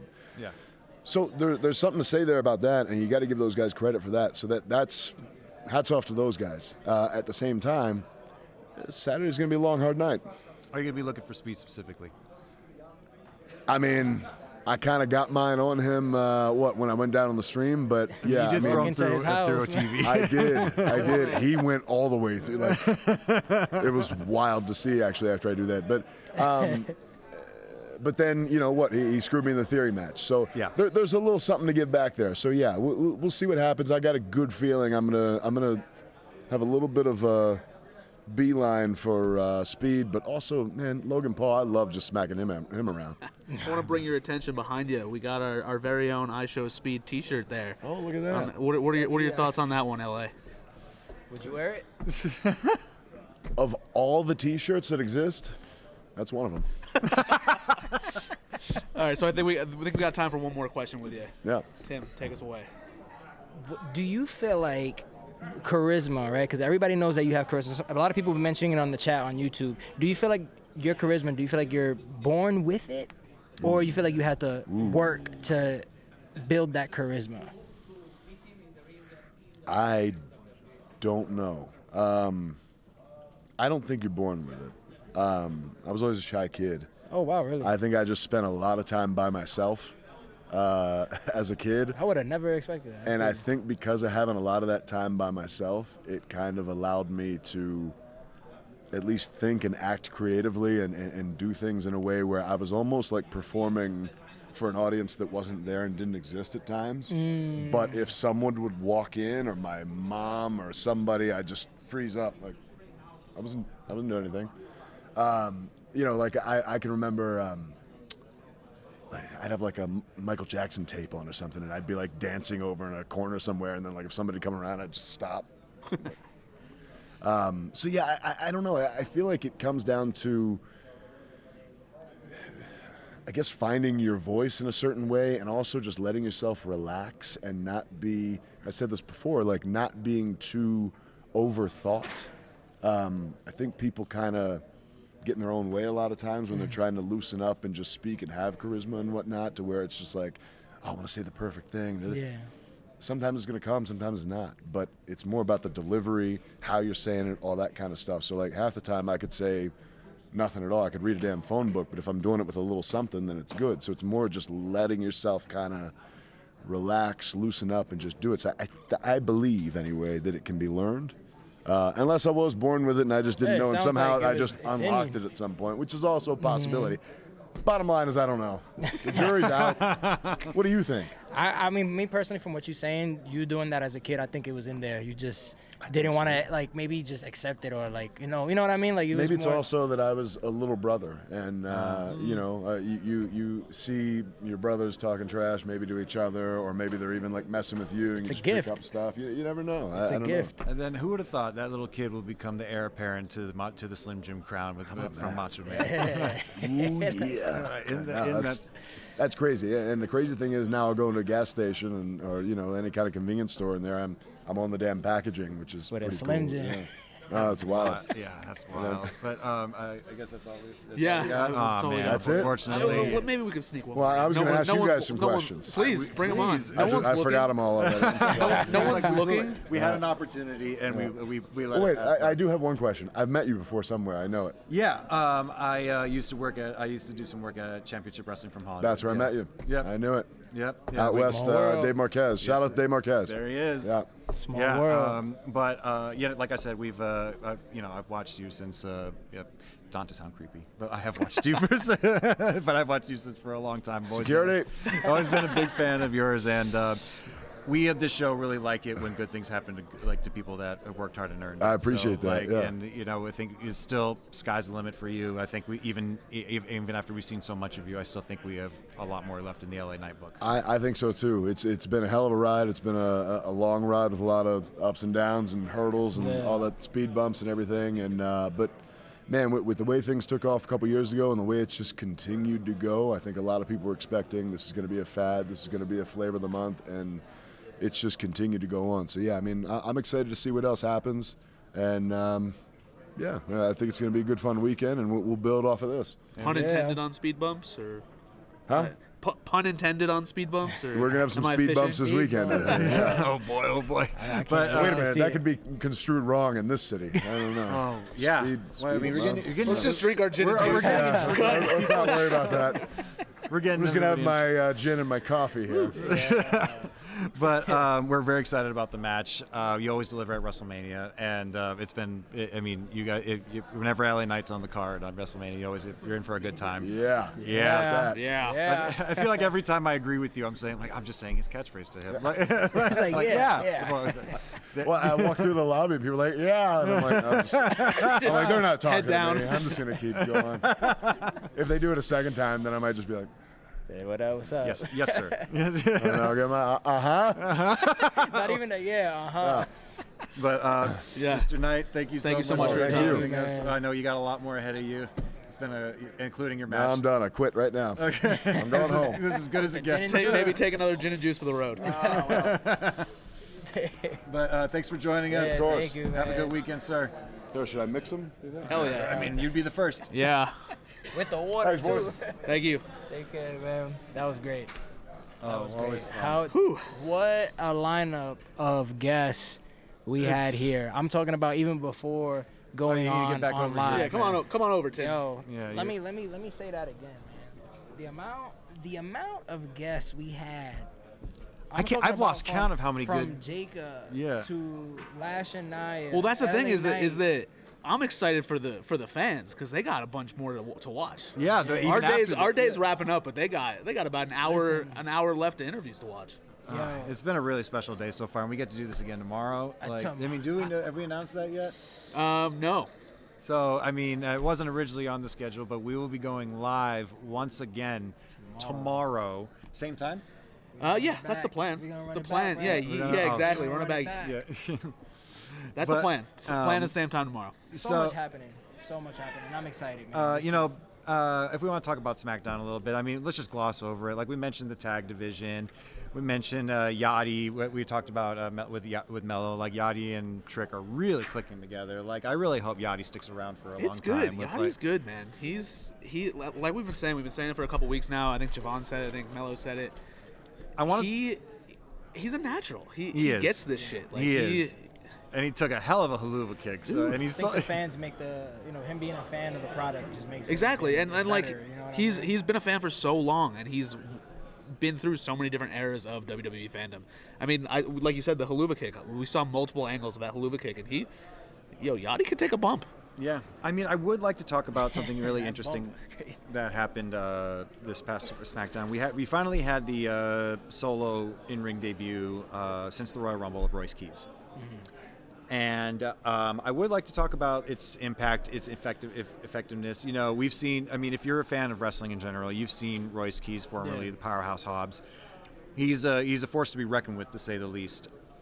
Do you think that this match that he had with Berto best utilized his talents? Because I have my thoughts about it. I don't think 100%. I mean, a debut is a debut, you know what I mean? But I feel like him being at the Rumble and then him having this match on SmackDown, I feel like, you know, they could have gave him, you know, somebody else or maybe showcase it in a different way. But, I mean, I think there's going to be more stuff in store for Royce Keys. No doubt. Yeah, I mean, they're clearly slow playing it. They don't have the answer right out the gate that I think a lot of people were hoping for. I think, you know, when you make a debut like that at the Rumble, you know, the work that he's done at the other company, people are excited, people are hyped to see him. You know, his name transitioned on the screen. That was interesting. Yeah. I feel like you don't see that a lot. So I think people were super excited for it, and the momentum kind of halted, but there's plenty of time. You know, sometimes you can't rush these things. There's plenty of more time for Royce Keys, and I'm definitely excited to see how they utilize him. You know, I feel like WrestleMania is the end of the season. Raw after Mania is opening night. It's a new season. Yeah. So you're gonna see some debuts from NXT. We'll see plenty of debuts. Yeah, we should. You know, that's something we should probably talk about as well. Who we think? Yeah, I think JC Jane is gonna debut from NXT. I mean, you know, from that's NXT. a solid to choice. NXT. She just lost the title at NXT to Lola Vice. Sol Ruka. Ooh. You think our guy Joe Hendry? Joe is a real chance to get called up, I think. Personally. Joe Hendry versus Danhausen. Dude, have we not talked about Danhausen today? We have. Yo, first of all, that's so unnatural for us. Are you okay? Are you feeling okay? First of all, I literally saw Danhausen. So here, and it's crazy. He's just walking around. He owns the place, you know. And I mean, we talked about it with Kit Wilson earlier about his. I mean, Danhausen had his debut match against Kit Wilson. And, I think what I was happy to see is that people got to see that Danhausen, like, we were like, knows how to wrestle. He knows how to wrestle. Yep. Like he's been wrestling for a long time. And we had the curse, the double curse. Mm-hmm. And Kit was on the top rope. And things didn't go his way. Yeah, and you guys, very soon, we're going to cut to some of these interviews, and you're going to hear Kit talk about that himself. But while we're on the topic of Danhausen, I think it's been 7 episodes, and I haven't talked about the Mets yet. Oh, okay, yeah, that's right. Now yeah. I finally have the opportunity to wax poetic about my New York Mets. So you're a Mets guy. Oh, You're I a am. Mets fan? God bless you. It's, my wife, my dog, and the Mets. Those are the 3 most important things in my life. You have a strong Yo, soul, Ben. sir. And it's been Ben. hard. Yeah. For all you baseball fans out there, it's been hard. I think we've dropped 8 in a row. Mets is We've scored about trash. 12 runs across those 8 games. And we're cursed by Danhausen. Danhausen has cursed the Mets, and people on Twitter have reached out and asked Danhausen to lift the curse off of my beloved New York Mets. Brian Gewirtz really got in. Bro, it's not even This is me, cursed, formerly they just ISOCAM, trash. begging you, Danhausen, to lift the curse off my Mets, please. Do you think it's a curse, or do you think they just trash? I think that there's a lot of factors at play. I think it's the Mets for sure. But we all saw how the Mets rallied around Grimace. Yeah. Now they said if Danhausen lifts it. Danhausen's the new Grimace. Yeah. And I'm ready. Grimace, shout out I'm to ready Chicken Nuggets, to man. believe again. Well, has Grimace cursed the Mets? I think it's just the Mets, man. I think it's just the fucking Mets. And this is just something for us to Juan Soto. Juan be Soto's in upset the Mets, about. right? Juan Soto? He's hurt right now, but all right, that's my Mets talk. I really Thank wanna- you for enlightening me. Obliging me. I really want to, sorry to interrupt you, Ben. No. But I really want to talk about Pat McAfee's promo most recently on Pat McAfee, Ben. SmackDown.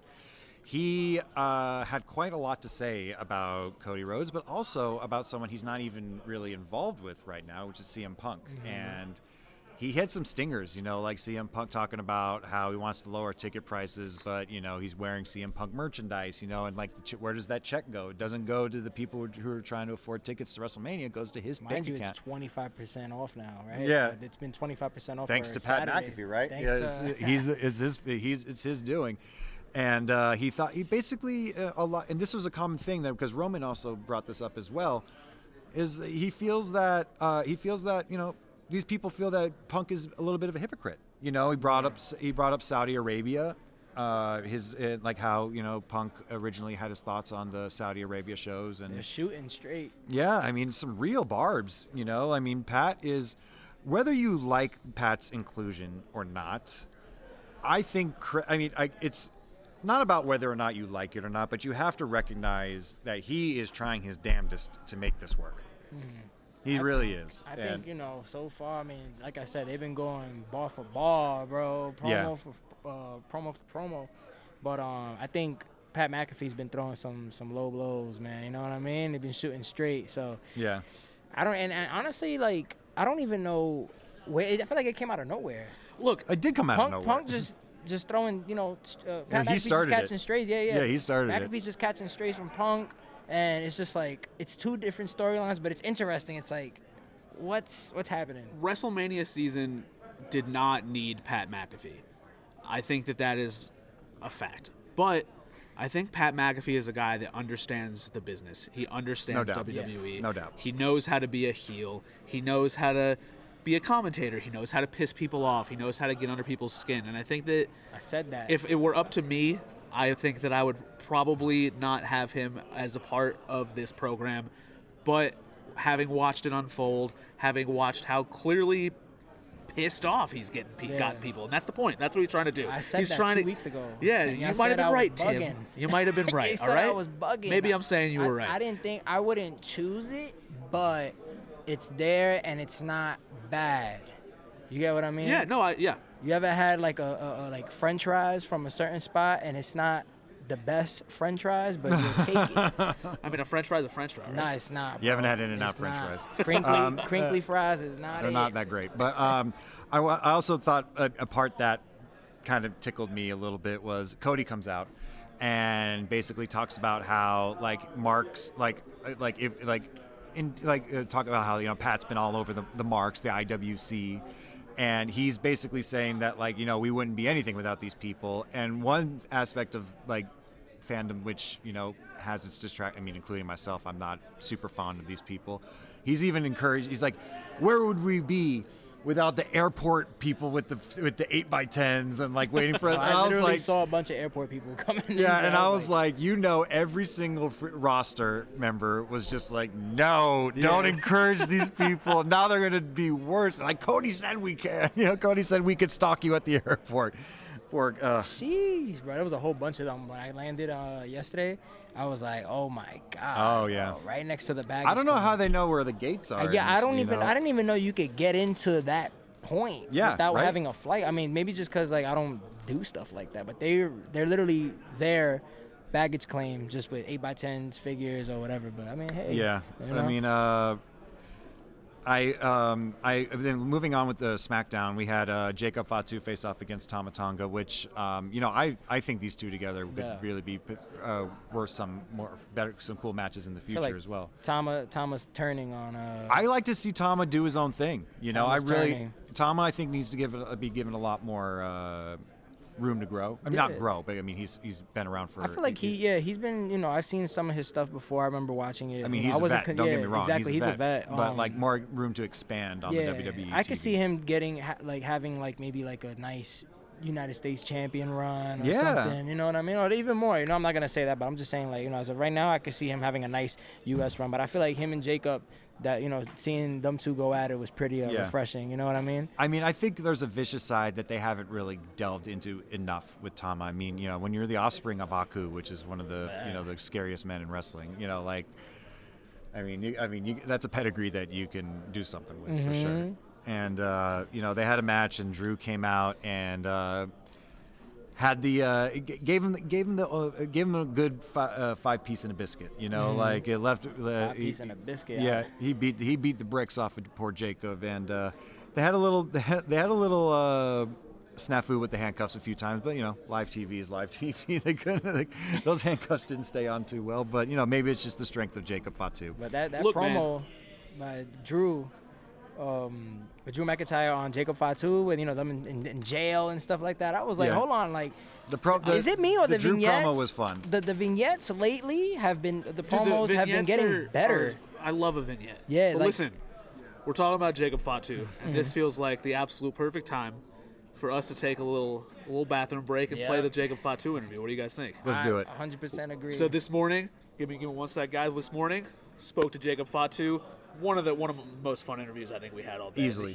He always delivers. Absolute electric factory. So we're gonna tee that up for you guys right now. We're gonna go grab a drink, hit the bathroom. We'll be back. We'll be following the chat, but you won't be hearing for us for a little bit. You'll be hearing from us for 2 hours ago. Yeah, nice. Good content, man. Let's play that Jacob Fatu clip, and we'll be back.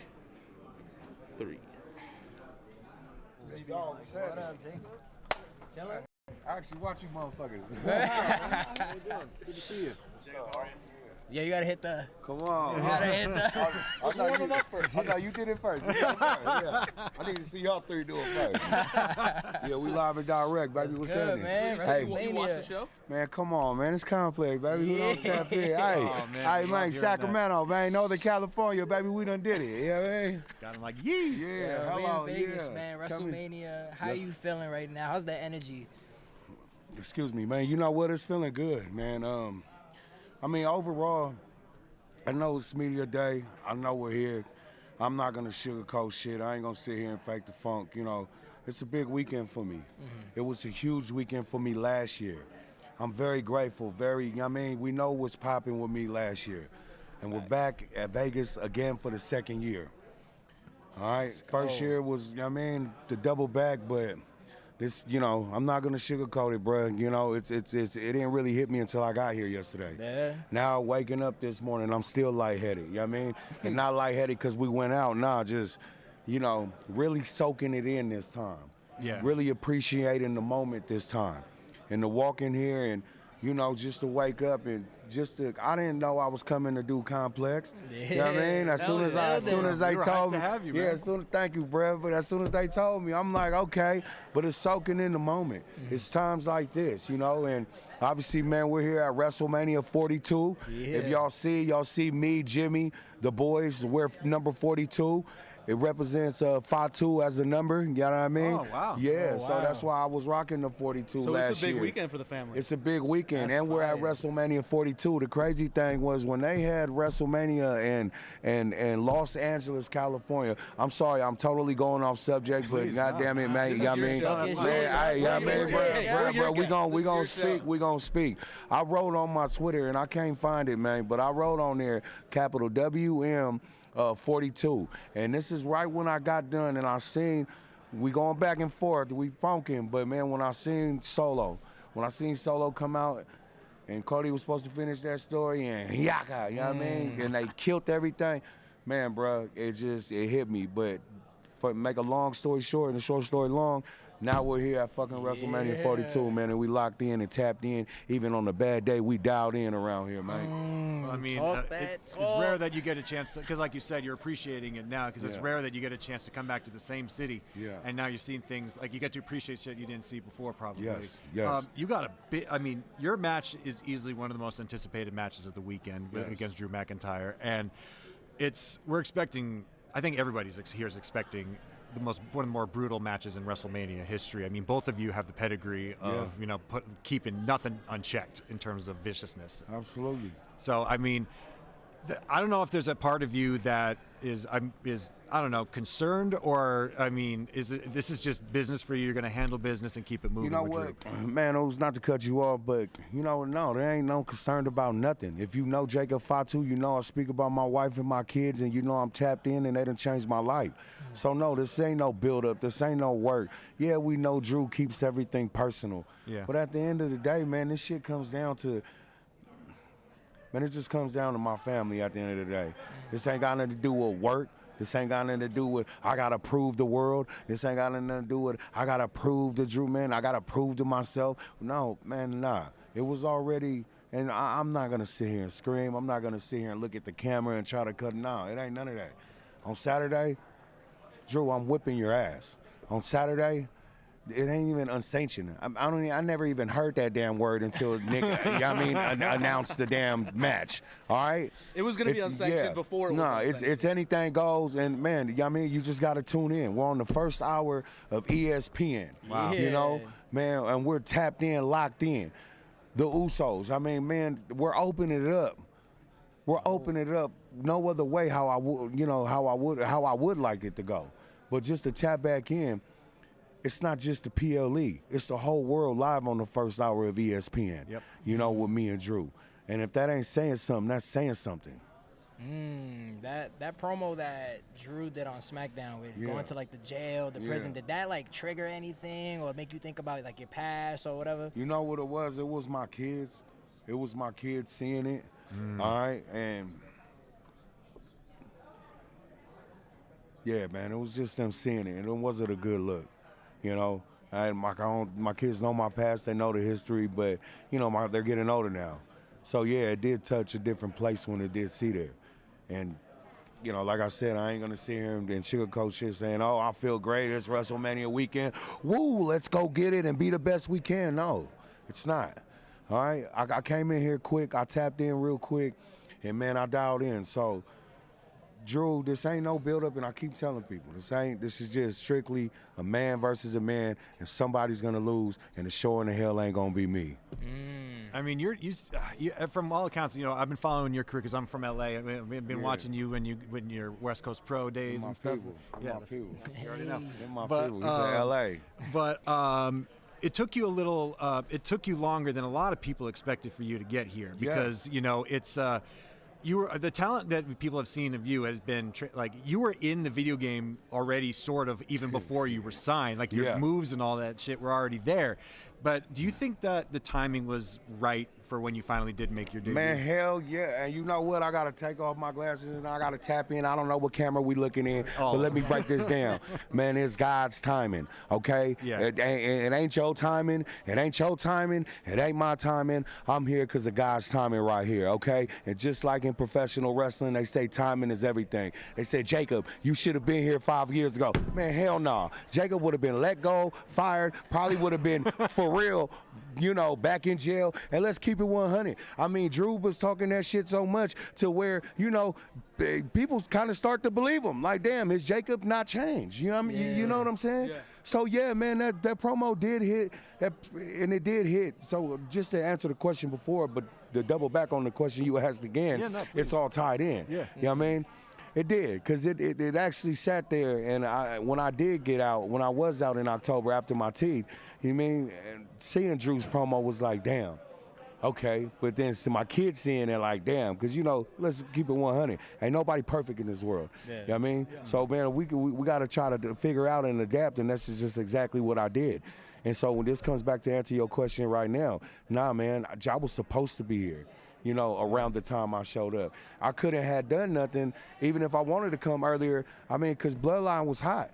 I had a job on the Independence because Bloodline was hot. Yeah, I mean, I'm very blessed and I'm graced, and I'm very blessed for the talent that I have. You know what I mean? But I also, I knew when I was on the Independence, I wasn't going to be known as the cousin. Let's keep it 100. There's already 30 of us already. You know what I mean? So I had to do what I had to do. When you talk about Jacob Fatu, goddamn it, you gonna talk about, okay, yeah, he made his own path. Okay, yeah, he I mean, like, you gotta separate myself, you know. And when I mean separate myself, I mean in a good way. Man, this is still the Samoan dynasty. I'm still tapped in with my family any day of the goddamn week.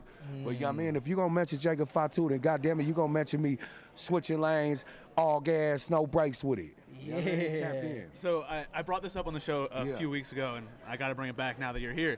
One of our coworkers, he's on the sneakers team. I talk to him all the time about wrestling too. He slacked me one random day, and he was like, "I really feel like Drew and Jacob have the chance to like totally steal the weekend, like match of the weekend potential." And like I thought about it, and I was like, "You're 100% right." His name's Zach. You're 100% right. I feel like because of how personal it's gotten, because of your guys' styles, because of the violent nature that this match is going to be, like I think it absolutely, it being on ESPN, like you said. Talk to me about what it would take for you two to steal the weekend. Honestly, once again, let me take my glasses off again, all right? Man, when I come to do this, when I walk in here, it ain't about stealing the show. It ain't about, okay, what can I do to try to top them? Nah, man, I'm playing my position. See, and which is I'm taking the street game and putting it in the wrestling game because, you know, man, that's how we maneuver. You know, that's why we have lasted so long in this business. Not saying because we took the street game and no, not like, you know, people will confuse my words. But it ain't about stealing the show. And I mean, that was a great question. Thank you for it. I'm not shitting on it. No, yeah. What I'm trying to say is we're going to go out there. I know I'm going to go out there. This match, which is, I said this before, I'm so grateful. Not saying, oh, this is going to be the match that's going to make me or break me. But no, let's keep this shit 100. This is really going to be the match to make me and break me, all right? And I ain't ashamed to talk about that. I said that before when I walked in here. It didn't hit me until yesterday. I'm not coming in here saying, oh, okay, I'm going to no, it ain't. So, man, all I know is just to go out there and fucking really all gas, no breaks with it. Yeah. First hour at ESPN, come on, man. If you would have told me when I was 18 sitting in that county jail, telling me, hey, one day you're going to be the first match of WrestleMania on the first hour on ESPN, God damn it, nah, That's man. crazy. Well, nobody had believed it around that time. You know what I mean? Drew McIntyre's a friend of the show. He was our inaugural guest, first ever know, guest. But listen, I know, Drew, I know. Drew, you might be in trouble. I don't know. Yeah, you kept high-fiving them. Right? You kept high-fiving them through the screen, dude. I was like, okay. Yeah. I'm a little worried for you, Drew. I don't know. Yeah. Yeah, No, Jake. Oh, my bad. No, but no, go ahead. I'm sorry. No. I was just gonna say, like, I Hit me with the remember. alley-oop. Hit me with Yeah, the but alley-oop. Hit me with I remember the seeing you in the Indies at like House of Glory. You know what I'm saying? We chopped it up or whatever. You know what I mean? What do you have to say to yourself, like, this version of you now? What do you have to say to yourself from that version of you? When you was in the Indies, you was grinding, you was, you know, doing what you got to do, not knowing if you was gonna, you know, get to where you are now. What can you say to that version of yourself? I heard my cousin say this, Jay Uso, and I thought about it, and you know, it made me think. I would have told my younger self, man, just everything's gonna be okay. Everything is gonna be okay. Just keep grinding, keep pushing, cause man, there were days, man. There was days I didn't think I knew I was gonna do something, but trust me, this was. I mean, I to manifest it, of course. Yeah. but not really knowing, but knowing if that makes sense. Yeah. You know what I mean? So, man, fuck, man, we here now, dude. So Yeah. I'm just real happy to tap in right now. I mean, besides everything going on with Drew and this WrestleMania, you know, me keeping it 100, I mean, it's a great setup and it's a great look. You know what I mean? And actually, I'm happy you guys are happy to see me around this one. Oh, absolutely. Yeah, man, nah, we was hyped. We said Jacob. I said, yeah. nah. What? You mentioned your cousin Jay. You been on Twitter this morning? Man, I just seen that. I just seen that with Cam. Killer. What's going on? I almost thought it was AI. I didn't know what it was. Yeah, because come on now. But, yeah, man, it was something. I don't want to get too deep, you know what I mean? Because at the end of the day, I don't want to say, man, he got what he deserves. Because I don't, you know what I mean? Everybody get a little too hurt over what he say, she say nowadays. But, you know, I mean, hey, Cam Mace, man, he ain't too far. Y'all know where he at. It's WWE, you know what I mean? Hey, he said he's going to pull up. All right, well, Harlem, pull up man, and pull up and I think we got time for one pull more. your ass. I mean, but overall though, man, it's just I still can't believe it though. It was I'm gonna crazy. keep it 100. I ain't gonna sit here and go back and forth and just shit on them now, but because you know I've been a fan of them and I watch their podcast. Of you know course, what I mean? yeah. So, Great podcast. but I don't know, man. It's just a hard look, and it's hard for me to speak about it because I just seen it right before I walked over here. So, you know what I mean, y'all kind of trying to get me right now. That's the text that Jamie woke me up to this morning. Yeah. I was like, It's 6:30 in the morning. I was like, Killer is crazy. Well, all right, Jay Uso, man, you know where the love is at with her. You know what I mean? For sure. So when you first broke off from the new bloodline and you really got to spread your wings and got to hear from you, we got to hear from your voice. And what I loved personally, I'm not from the Bay, but I'm adjacent, and you started throwing a lot of like yada I mean and all that, like which a lot of people, I think the fans was like at first like, what's he saying? But if you know, you know. Yeah. So would you, in terms of Bay Area, look, this is a music platform as well. If you got to rank it in terms of Bay Area music, would you say you could do 3?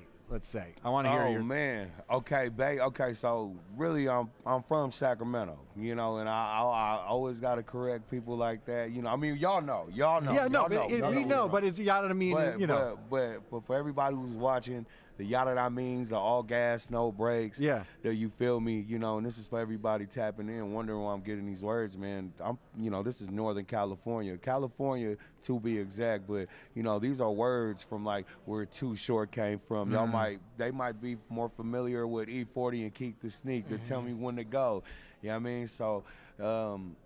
I wanted to bring that, and it was Tama and Solo that actually got me to really speak like that.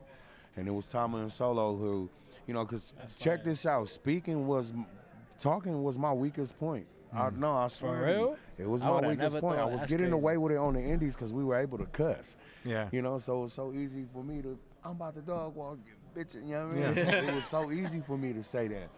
So when I ended up coming over here, I was spooked. I'm going to keep it 100. Not spooked, but a little, it's different. Timid, Heyman, and then, it was just a process, and, thank God the creative team, but it was really trying to find it, because at first I was sounding like, when that bell rings, I'm gonna kick your ass, and then I'm gonna, like, nah, that shit out. Yeah.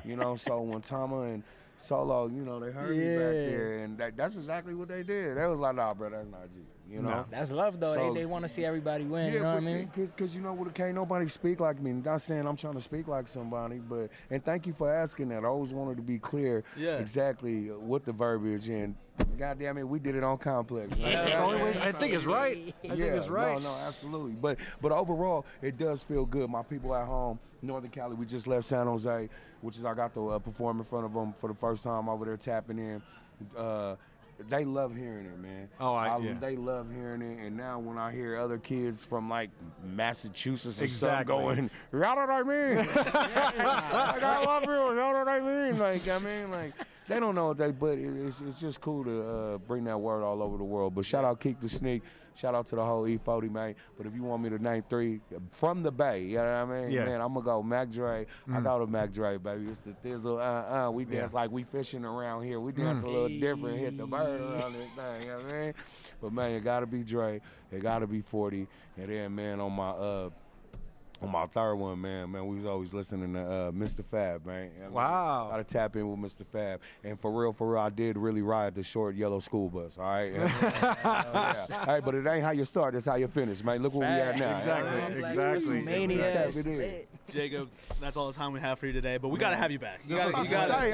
Producers are complex. Whatever we got to do, WWE complex. We'll have you on the long form, man. Come on back on the show. Because, man, I got too comfortable over here, man. We might need the extra 30 minutes or something. Hey, we're ready for you. Let's do it, man. Thank y'all. Yo, I really appreciate you for hopping on, yo. Thank y'all. You're ready, man.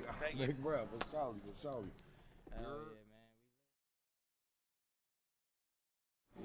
Great interview. I mean, with Jacob Fatu. I mean, you don't expect anything less from that guy. Jacob brought the energy. When he walked into this room, it just like the energy shifted. You could just like you felt it in the air. I feel like he's one of the realest, man. I ain't gonna lie. You already know once you interview Jacob Fatu, you're gonna get an interview. You're gonna get the passion, and he's gonna keep it 100. As like he says. You know and I want to bring back a big theme of the interview is that like that match is gonna be fucking nuts. Like it's gonna be nuts. I mean, Drew's been on Drew's really been showing his vicious side lately, more so than ever. And I mean, it all started with that Hell in a Cell match with Punk.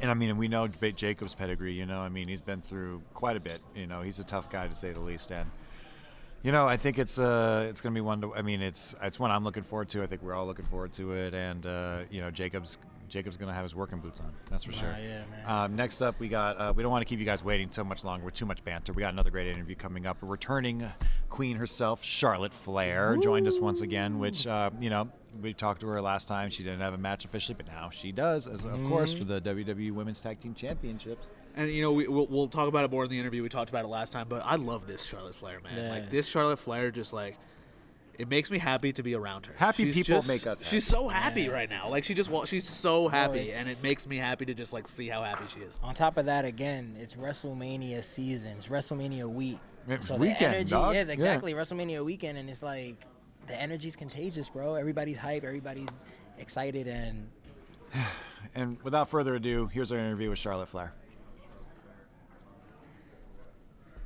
let's go.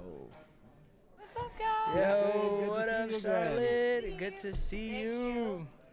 Before you start, Charlotte, this is yours. Yeah, you can just put it in the back.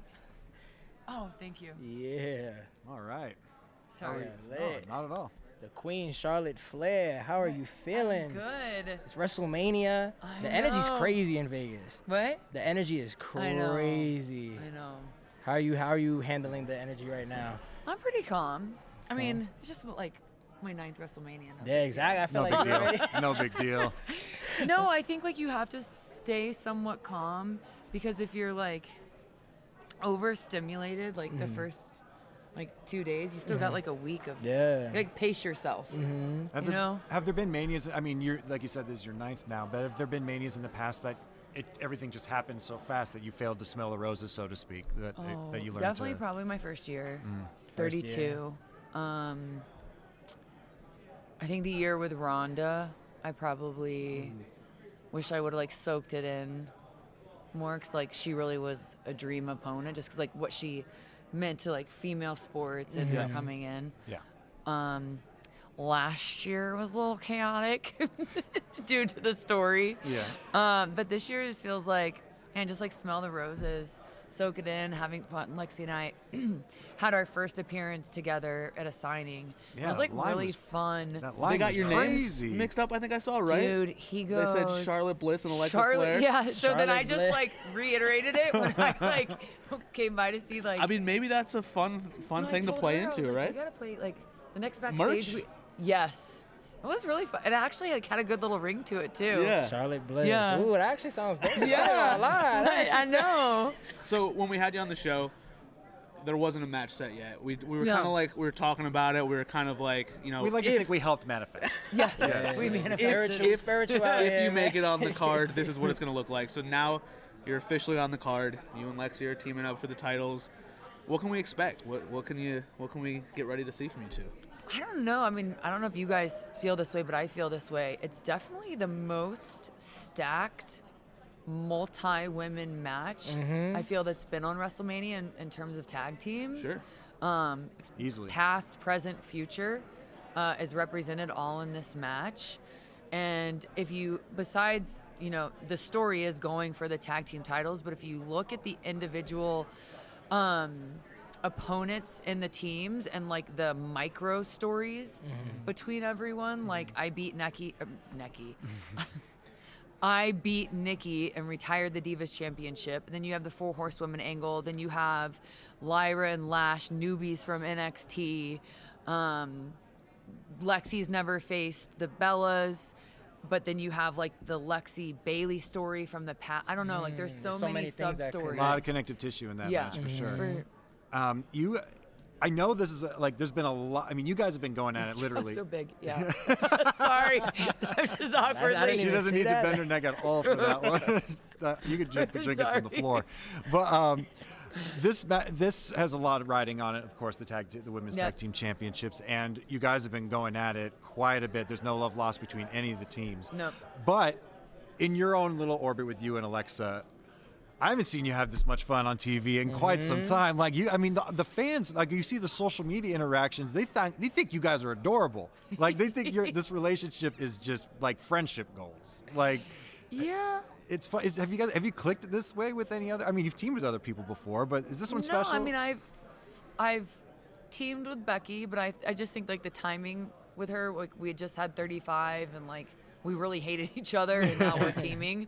Like, still hated you. Yeah. Or still hate you. So, like, that didn't really connect. And then when I tagged with Asuka, I get the idea of, like, she's one of my greatest opponents of all time. Yeah. But, like, with Lexi, I think our personal story off screen and how she was even pitching to be with me to the writers back in May last year to where, like, we really do trust each other, but we also know our characters inside and out. Like she knows Alexa Bliss, I know Charlotte Flair, to where like sometimes when you see tag teams, there's always like the one opponent trying to like lift up the other. Yeah.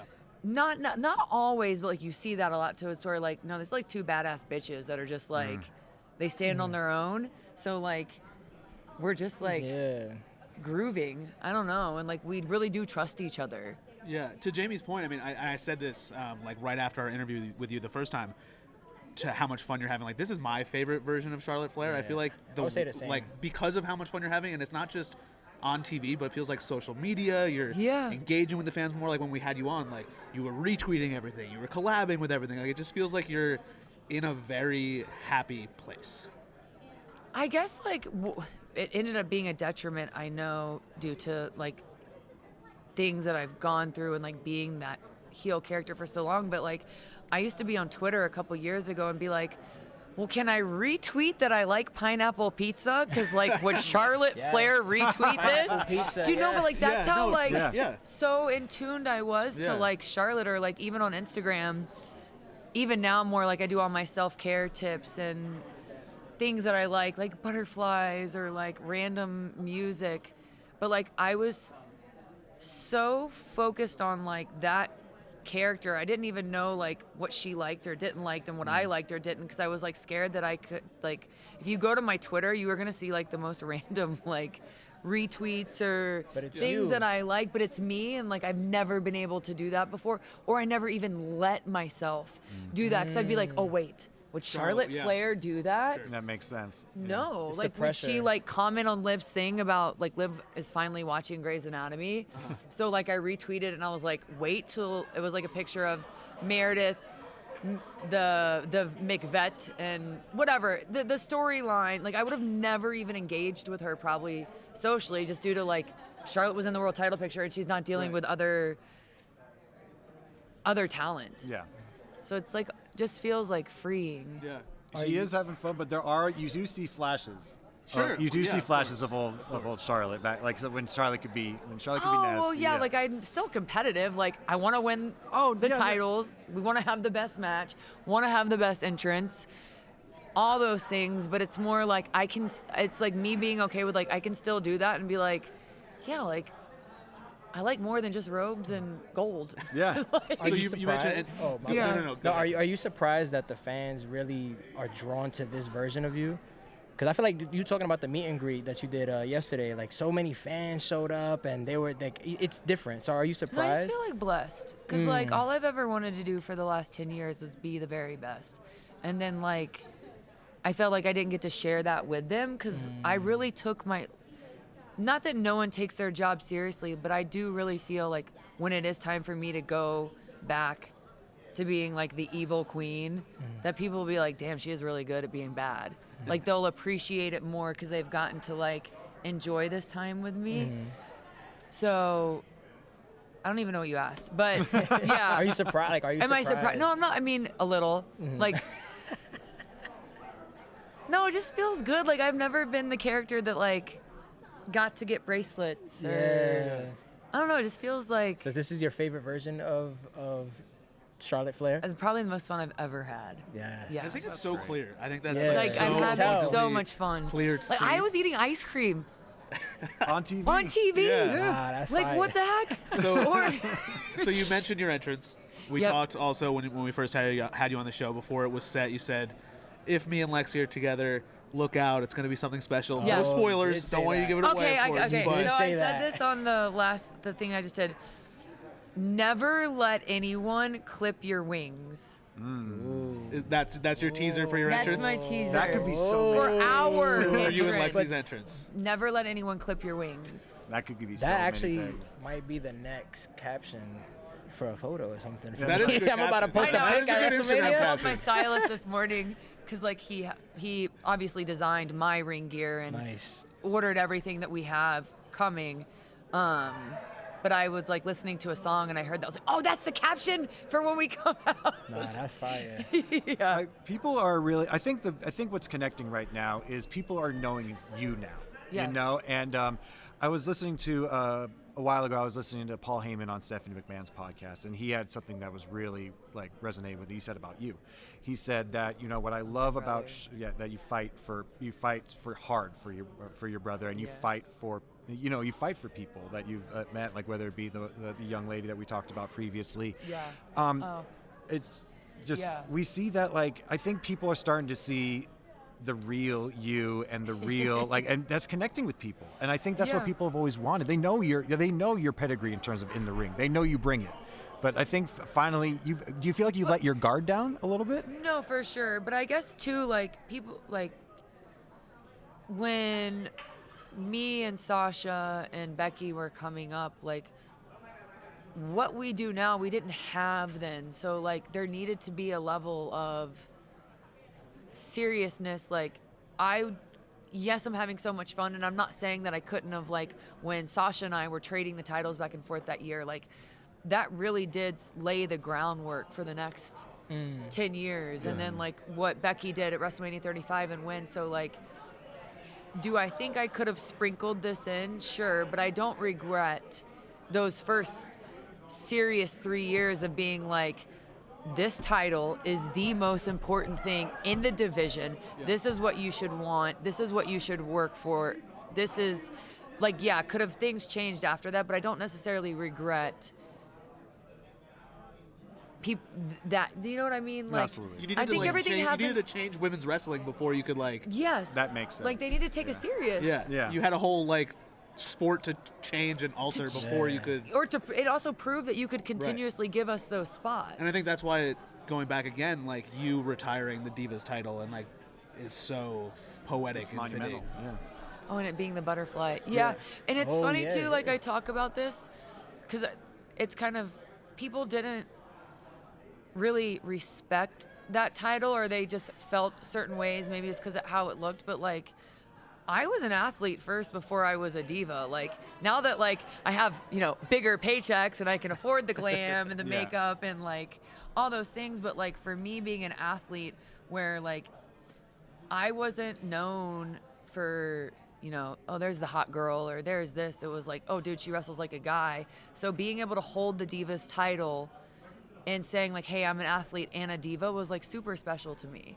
And I think that like gets overlooked sometimes, but I don't think that like the Divas era needed to happen so we could have the inaugural Raw title. Yeah.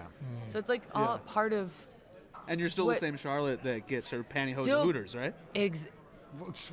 They're $5 a pair, and I have to get a new one every time. Every time and you go I to a still Hooters, go to you the get Hooters in Orlando, and they No always look at way. me. I do I'm my like, research. hey, can you break my 20? are we I need asking? 4 tights. I do. Hey, Yo. listen. I do my. Where's Brian? Research, Jamie. Yeah. Oh my god. Sometimes I make him go too, but Well, it was so interesting because I was lucky enough to be at the takeover with. the Hooters tights. I was like, that came out of Oh nowhere. my God. I'm trying to I recalibrate never right worked now. there, but I've got all their tights. I'm trying to recalibrate my brain after that one. Yo, Ben threw a curve. Like, wait, no, that's not helping. They But sell tights in the bathroom. I had no idea. Yeah, they do. I had no. Well, obviously, how would I know, right? Unless, but Now you do. he knew apparently. Charlotte told me I did. on X-rayed. Yeah. My Hooters tights are in my In her Suitcase. luggage for her episode of X-ray. Hooters tights. Well, then they better not On go out- Complex. They better not go out of business Oh, I'd be. because they thought they were filing Most for of the women bankruptcy. would be Yeah. in trouble. Yeah. What are we gonna do here? I think fishnets are popular now too. Absolutely. That's my next. Absolutely. That's my next. But it was so cool. I was lucky enough to be at the takeover where you and Natty had that great match with. You were there? I was there. Yeah. Oh, dude. That was a That was a banger. I wish I was there for That that was a one. but fun that, one. That was a banger. And it's just, I like, it's fun when I can, being a lifelong fan of this business, it's fun when I feel like I could take the ride with someone throughout their entire journey. And, only felt that way when I started becoming the same age as the talent. And it was, it was so, like, I know you've been asked various versions of this questions, like, what would the young Charlotte think like that? But like you kind of were thrown into the water and kind of sink or swim going up against someone with like Natty back then. Was this like, did that kind of get you ready in that mindset, or was like you think I still have a lot more to learn going forward in this? Oh yeah, Well, had that match not happened and had it not been as good as it was, I wouldn't be where I am today. That showed people that like, oh, she's just not Flair's kid. She's like, can go. But Natty took me under her wing, talked me through it. We got through it. Still, that match stands the test of time. Absolutely. Like, you can go watch that match back in 5 years and it's still going to hold up. That's what's so special about it. But in terms of learning, because like I wasn't on the indies, I started in 2012, didn't really start wrestling until 2013. I was ring announcing and doing like when we did the like, let's get loud, let's get loud. Like I was that girl.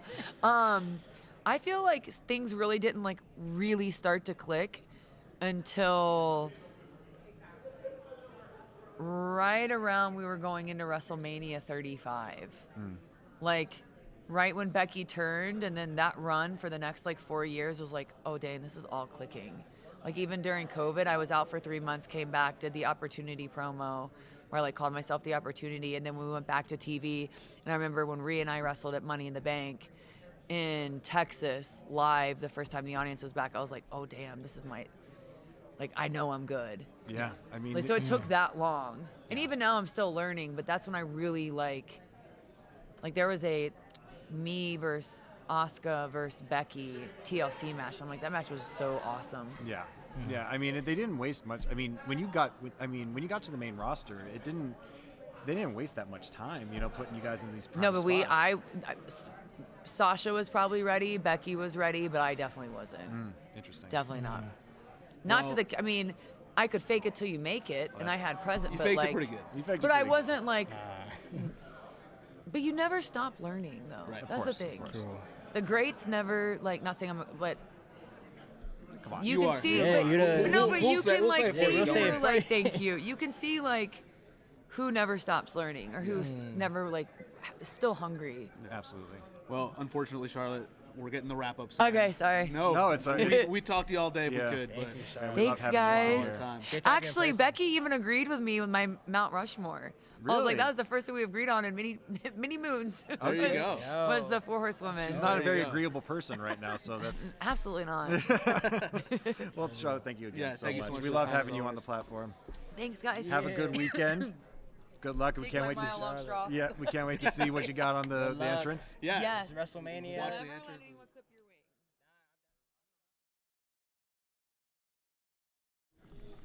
Always a pleasure having the Queen on the show, don't you think? It's She's the queen, bro. Queen for a Charlotte reason. Flair. Queen for got on the show twice. yes. In And I mean, person.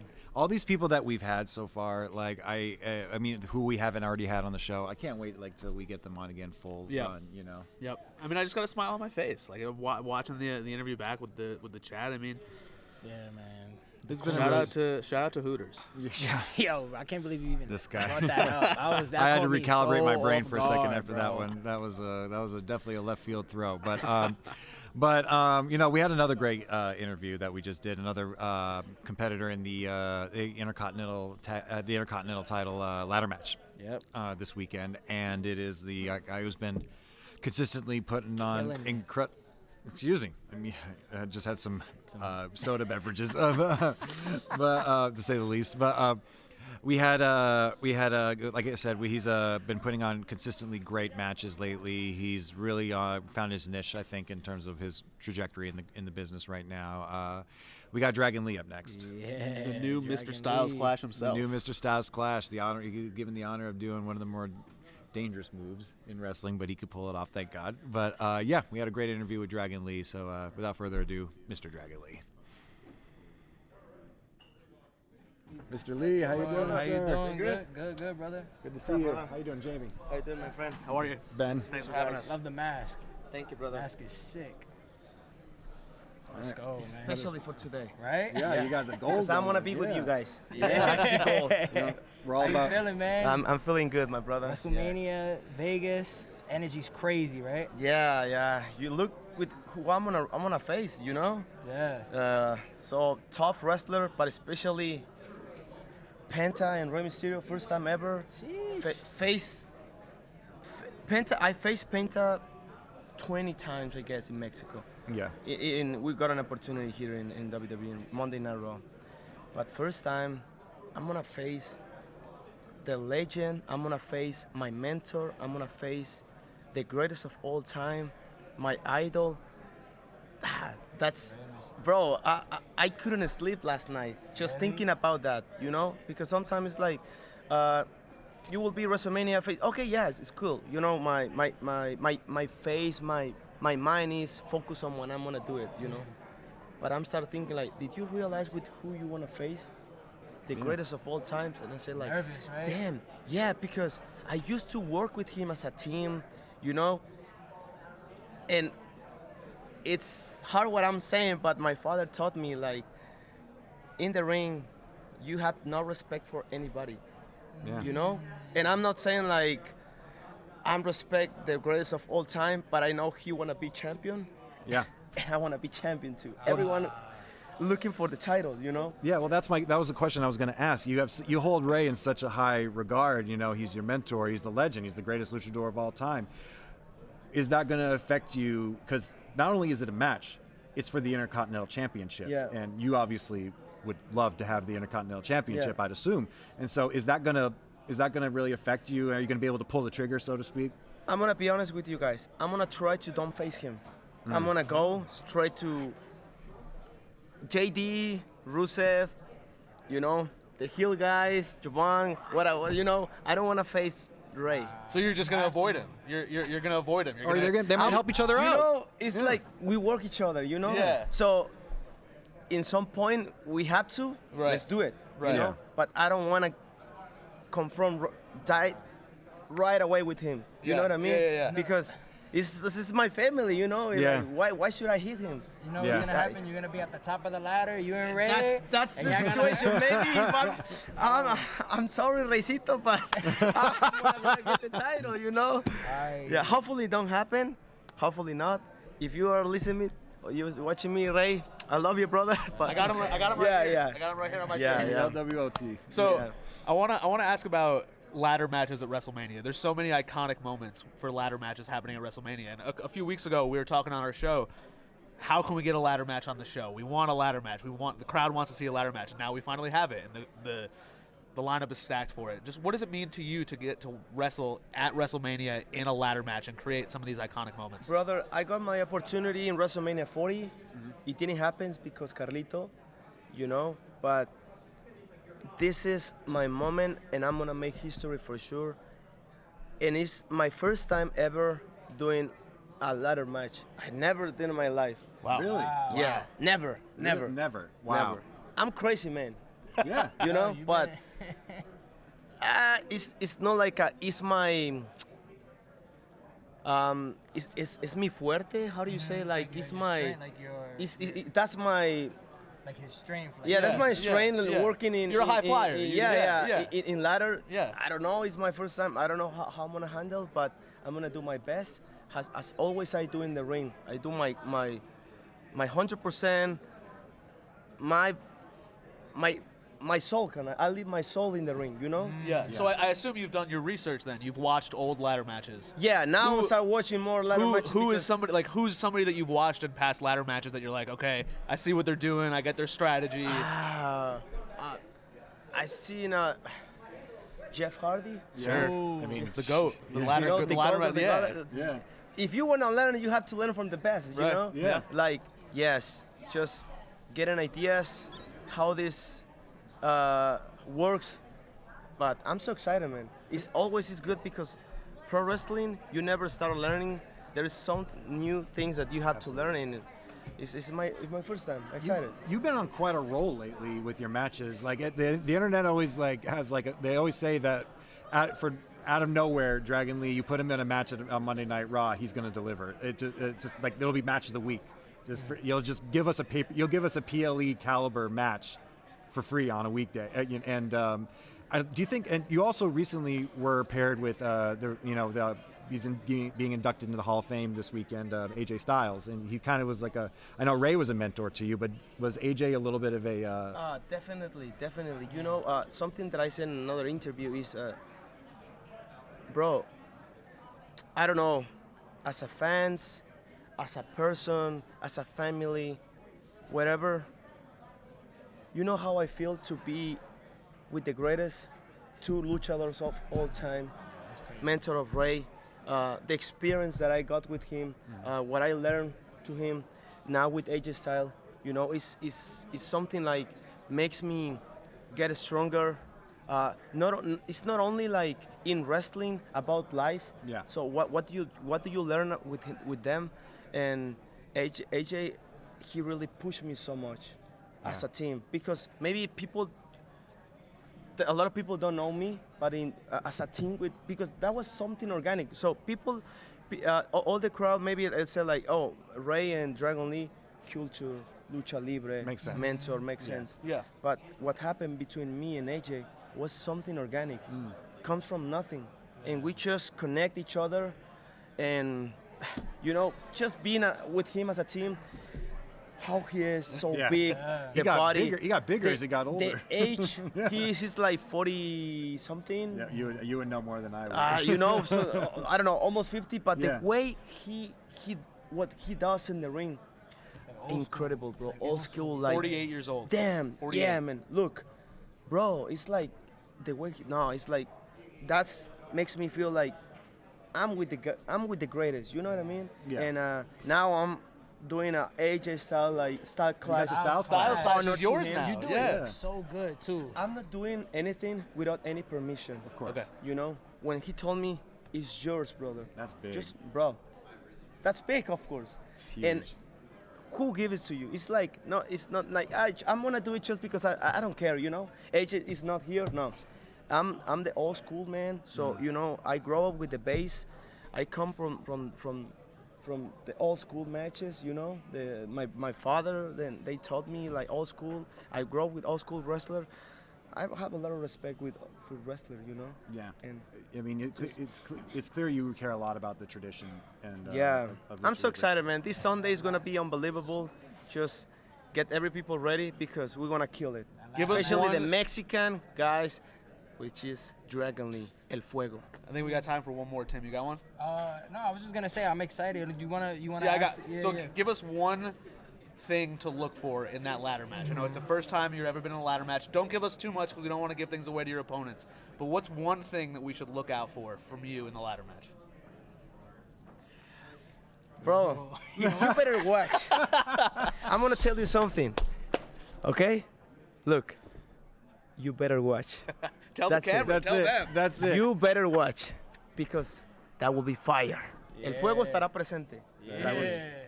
Dragon, thank you so much for your Light time. fire, my friend. Thank you so much. Thank you very much for your time, brother. Hey, thank you very much, brother. Thank you so much. I It's my appreciate honor you. to be here, guys. Yeah.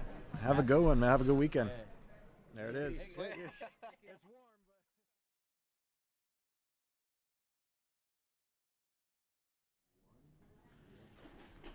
I mean, it was really cool talking to Dragon Lee, a guy who has such a profound love for tradition and lucha libre and all that stuff. The mask was fire. I mean, first ever ladder match? Crazy. Absolutely crazy. Yeah. I mean, this guy's I'm excited. I can't wait to see what he does. I feel like it's a point of entry in wrestling that you have to at least do one on the indies. You know, like I'm surprised. I mean, maybe he's lying. Yeah, I'm honestly not to call you a liar, but there's no way. Nah, I'm honestly this ladder match. I mean, I've said it multiple times. I'm excited for this match. Now, I don't know who's gonna win, cause you got my boy Penta. They could go either way. Javon, I can see Javon winning. It's so many. You got Ray. I don't know who's gonna win. No way Ray's winning. I don't even know who I'm rooting for. Ray winning would be crazy. Who you? No, let's go. Who are you rooting for? Who you got? I feel like I have to go with Penta. That was a dumb question. But I kind of want to see Javon. Javon's my pick. Evans Dude, win. after I feel like he needs to win that. But gotta. Can I throw out a dark horse? Please. Because I want. Rusev? Yeah. Dude, Rusev climbing up a ladder. Because I think he needs this. That'll be a curveball. It will be. I mean, wasn't Matt Cardona curveball. winning the Intercontinental Championship was not a curveball? No. It wasn't. It was good. It was a good run. I feel like it was a good run. No, but it was nobody But I expected him feel to like- win that match, but he did. Yeah. Nah, you're right. You got a point. I feel like Rusev though, that'll be so like. It may give him- he hasn't even been on TV since last. They made him look real strong on Raw. Yeah, that's what Like, I'm saying. He beat up everybody. He's But- the powerhouse of the match. So. Yeah. Speaking of beating up everybody. Damn, that's a segue. Yeah, right. Yeah. See this guy? Speaking of beating up everybody, we also got to interview the current WWE Women's Tag Team Champions, the Irresistible Forces, which was a great interview with these guys. I mean, these women are going to be really like the Irresistible Forces. Yeah. They're the team to beat this weekend. They might be. And yeah, it's going to take a lot to dethrone these two. And I also want to throw in that Tim did something very interesting. There was some reactions. There was some tears shed. I'm back in the broom closet for this one. Yeah, we didn't have enough chairs, but you guys hear Liv Morgan screaming from across the room? Yeah, she's here. I see her. She's rocking a over shiner there, on her forehead. Still- She's got a still gnarly there. bruise over there. Crazy. Big friend of the Complex show, Liv Morgan. Yes. Hope to Gotta have have her her on on. soon. But without further ado, I want to throw it to this interview. It was a great one. It's quite revealing to say the least. We got the Irresistible Forces, Nia Jax, and Lash Legend right here for you. Hello, champs. Welcome. We got the champs. Pull up a chair. Yes, welcome. What do we got here? We got some hard Gin and drinks. juice. Yeah. Gin and juice. What do you know about gin and juice? Well, plenty. They're friends of the show. Gin and juice, Oh, man. what are you Right. talking Come about? on. What are you talking about? Come on. I ain't gonna lie, that You straps question the pedigree of Complex? Come on. Thank you. Straps Alrighty. looking good. How y'all feeling, man? It's WrestleMania. Grabs, not craps. Yeah, I heard that over there. I was that. Graps. Like we Grapple. grab You- the title. No, we're Grab. grappling. Grappling. Got it. No, Not crappling. Yes. Sorry. What you do for a living. We in Grapple. Vegas though. How y'all feeling? WrestleMania 42. The energy's crazy. Yeah. This is my first time in Vegas, by the way. Oh, really? Yeah, I was like, He's a baby. yeah, I'm from New York, so Yeah. come New on. York? Yeah. Okay. She From New said York? New York. It's from New York. No, I'm turned up. I mean, we're so excited, like, to have this opportunity. We're going in WrestleMania as the champs, and we're gonna walk out as well. So, yeah, life is good. You Yeah. know, we turned up. WrestleMania season is always the biggest part of our year. We work Yes. so freaking hard, 300 days a year, on tour, never home, never around family. And then this is like our treat, it's our pinnacle. Yeah. You know what I mean? We Yeah. come Like out our here, our funeral. families I come to love the it. show. It's like a little mini vacation. It Yeah. is beautiful. And being in Vegas at this time of year with this weather, Yes. It's nice. Weather, Nice. the crowd, the energy is lit. Yeah, literally. it's definitely lit. Yeah. But so the tag team division right now, specifically the women's tag team division, has been on fire these past few weeks. Yes. And I mean, a large part of it is you two as these reigning champions. That's right. Seemingly, I mean, the Yeah. Irresistible Forces, unstoppable lately, it seems. Yeah. And does it feel important, special that you guys are going into this match as champions, but also like this is probably the biggest stage that the women's tag team division has ever had. No, you're totally right, and it means a lot to us because we have carried it, and at the top of the women's tag team division with such great talent being in it. I mean, we beat, actually, my girl Lash here beat Rhea Ripley. She pinned her, one of the best women's wrestlers of all time. Lash Legend pinned her. Yes, Rhea, she beat her up for watching me. you, right? And like, how big of a moment is that, right? Like, and then now we're carrying on that torch. I mean, Rhea and Io put on some bangers. They're incredible talents. Like, you can never ever knock that. Now we have the honor of carrying that on into this women's division where we have, I mean, the Bella Twins, legends coming back and being incredible and looking better than ever. And then you have, oh my gosh, stay still. And then, you know, we have Bailey and Lyra, super athletic teams, Bailey being a veteran and incredible. And then, you know, you got Charlexa, who are, you know, coming in with their own, you know, accolades as well.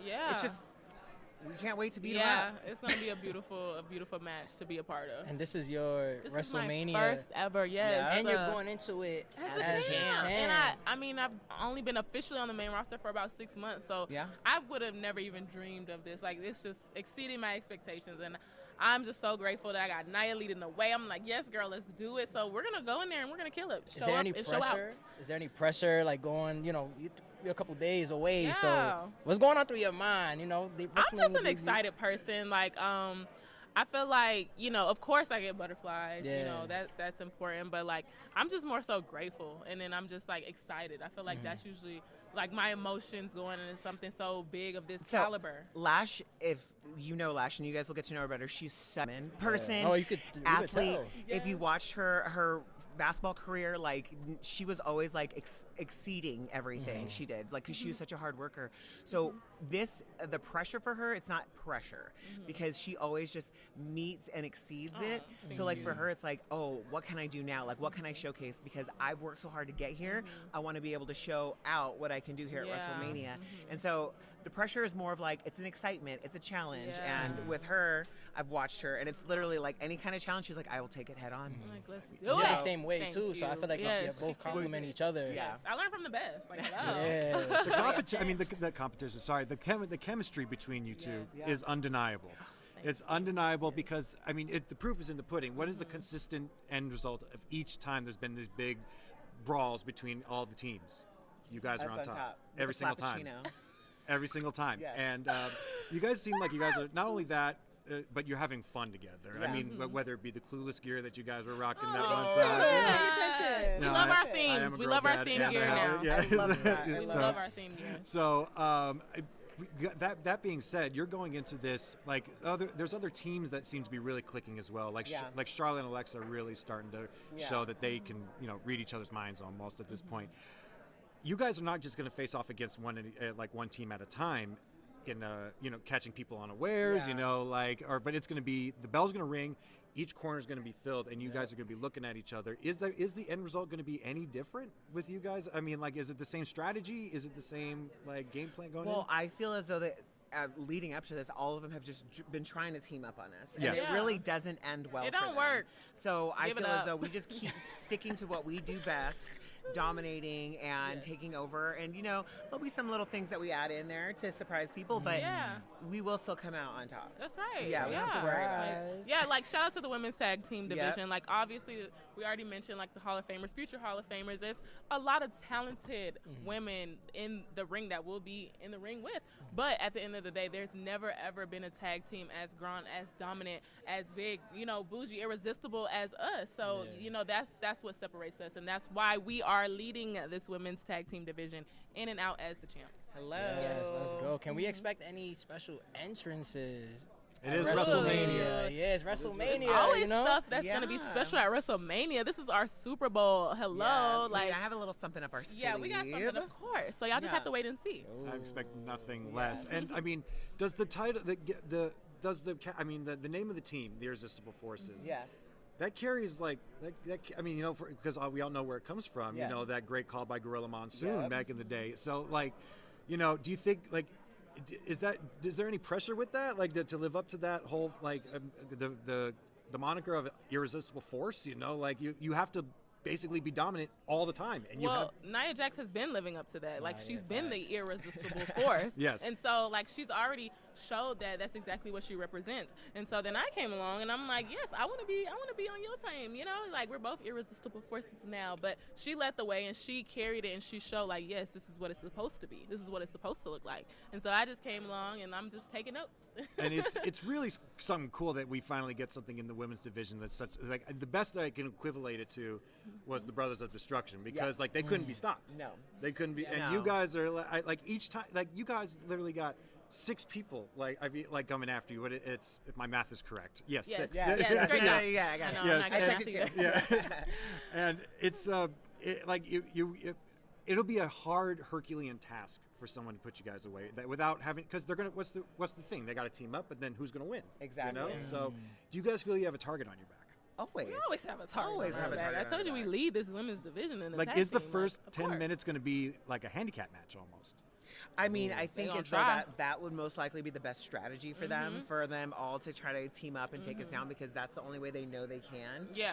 But, you know, really, there's no pressure on us because we just have to show up and do exactly what we've been doing. Exactly. And we will walk out with gold. Hello.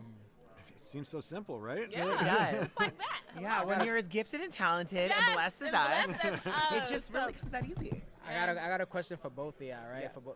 What's your favorite thing about Nia, and Nia, what's your favorite thing about Lash? Okay, I just love how badass she is, honestly. But you know what's crazy is like we kind of just talked on this, but like I love how she's able to talk to everybody. Like she makes everybody, like, even though she's badass, yes, but she makes everybody feel welcomed, and like, you know, people who work behind the cameras, like people that I don't even know, still don't know, you know, on the main roster who's doing all this work, who are building up the rings, who are putting all these lights. Like she makes sure to let each one of them know, like, we appreciate y'all, and that means a lot in this business. And I feel like that's why she's so well respected, and I respect her a ton. So I'm learning that from her. I'm like, damn, you're right. Like, people don't even think about that, and they matter. They're the reason why we're even able to perform the way we are. So I mean, I just think she's well respected, and I appreciate, you know, her being able to talk to literally everybody and have a conversation, because, you know, we're all people, you know, at the end of the day. Facts. So that's just something that I admire the most. It's a long list of things, like even in the ring, like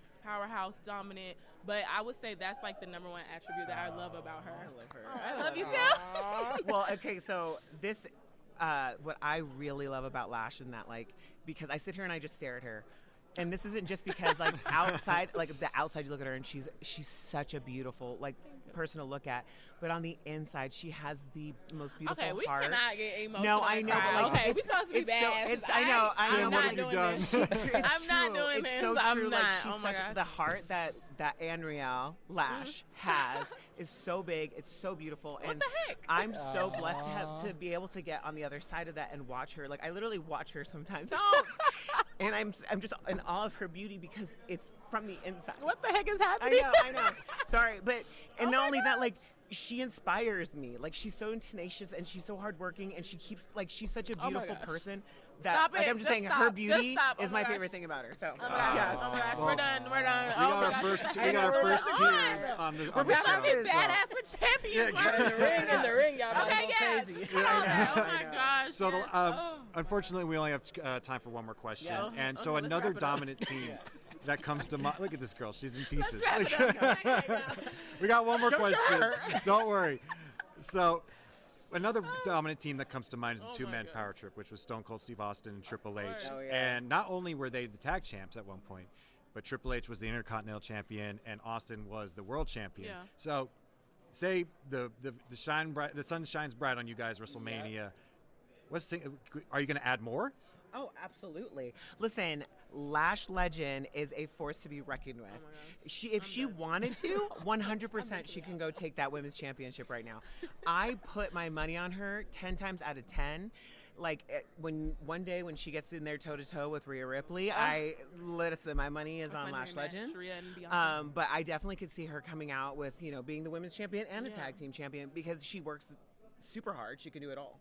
So, Well, my money's on Lash Legend. Oh my goodness! Oh. Yeah, Yes. I mean, Nia already, like, she's been the world champion. Like, she's been the Raw Women's Champion. This is her third time being the tag team champion. So, I mean, you already have an amazing resume. Like, it's just so amazing to see. And I'm trying to follow her footsteps. Okay, so, you know, I got my first title, Going of into Mini, Mania. and I got it with my Many, girl. of It's many. a Mania. So, Yeah. yeah, like, we're just getting started.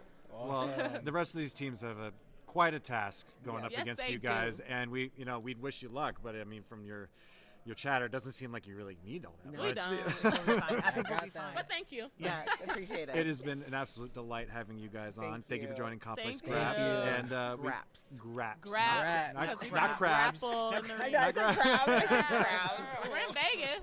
Facts. We are in Vegas, but we have a great weekend, you guys. We're going to be watching. Good luck. you. Kill it, Thank you man. so much. Kill it. Yeah, I already know y'all gonna kill it. Thank you. I already know. Look what you did. Well, this is happening right now, but this is happening. But alluding to our next interview that we have in the can. But I'm just going off of this last interview that we just had. Tim, the irresistible forces, these badass women. You brought Lash Legend to tears with that question, like having them say like what they love most about each other. Yeah, but I feel like that's how you know the friendship is real. It's not just the tag team. They're not just the WWE Women's Tag Team Champions. They're actually, they humans. they're humans. They have a relationship together, a friendship, and yeah, man, that was honestly one of my favorite interviews. It really seems like every team in that match are like legitimately like good friends, like with each other. Like Lyra and Bailey seem like they really like each other. Obviously Charlotte and Alexa, Besties. Lash and Nia, and I mean the Bellas are sisters. So I mean, like, hopefully Nikki heals. Yeah, we still have no confirmation of whether or not Nikki is going to make it to Mania. Hopefully we get some, or maybe she's just going to pop up. She's gonna come out. Yeah. I wanna go back though to Tim making Lash cry. Jamie, have you ever made anybody cry? You ever made an interviewee cry before?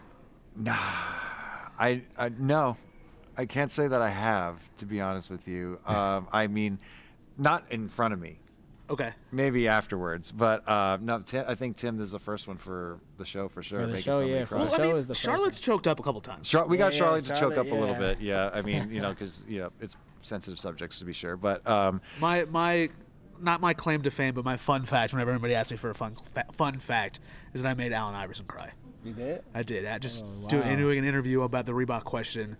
Asked him about like his early history. You gave him a tissue too, or you just No, I let him cry. I just let him cry it out. As our next guest would say, we're killing it with these real transitions. men cry. Real men cry it out. Everybody, he's back, and he's before we throw it to the Kit interview. Sorry, Nick.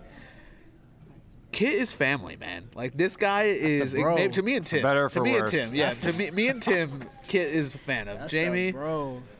He followed you on social. Guess who he did? He didn't follow me. Because you're toxic, bro. Are you following toxic people on Instagram? Yeah. Maybe a few. Dude, Kit, I don't know. Kit Wilson is my favorite guest that we've interviewed. He's hilarious.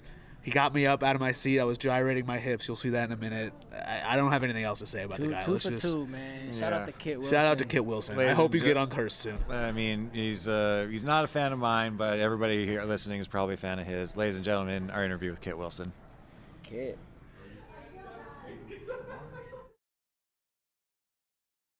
Hey, man. Good to see you. Kid, how are you? Good to see you. Where's that camera? There's a few of them. Got four. There you go. Are we even rolling yet? Come on. I won't stop. Catch this. This is money. Yeah. Going. He'll do this all day. I'll jump back up. I like the tire, bro. Hey, thank you, man. Yeah, tie of the week. Everyone's saying so far. It may Tie be. of the week. Yeah, tie of the week. It may See be. if someone beats it. I'll say that. How you feeling? You in Vegas now, man? Yeah, I feel good actually. Yeah, we're here. We're planted down. I'm in. I'm committing. How's my, the energy? My time is up. The energy's up. Energy's up. up. What time we Even at? with the curse, like, you know what I mean? Let's not talk about the curse. Let's not. Yeah. I got cursed, and I don't know if it was a single or a double or a quad or a triple.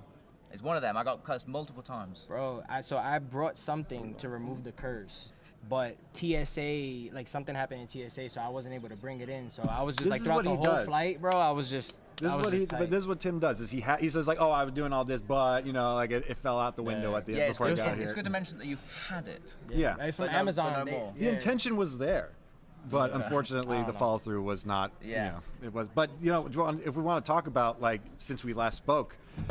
We were hoping because we've kind of developed a thought on the show lately that not only this is more whereas Danhausen is more intentional with his curses, we have gained a little bit of a reputation of unintentionally.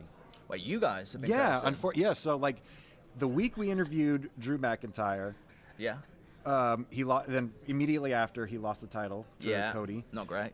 We interview Cody. Immediately after he gets jumped by Randy and bloodied up and doesn't look good. And there's other examples.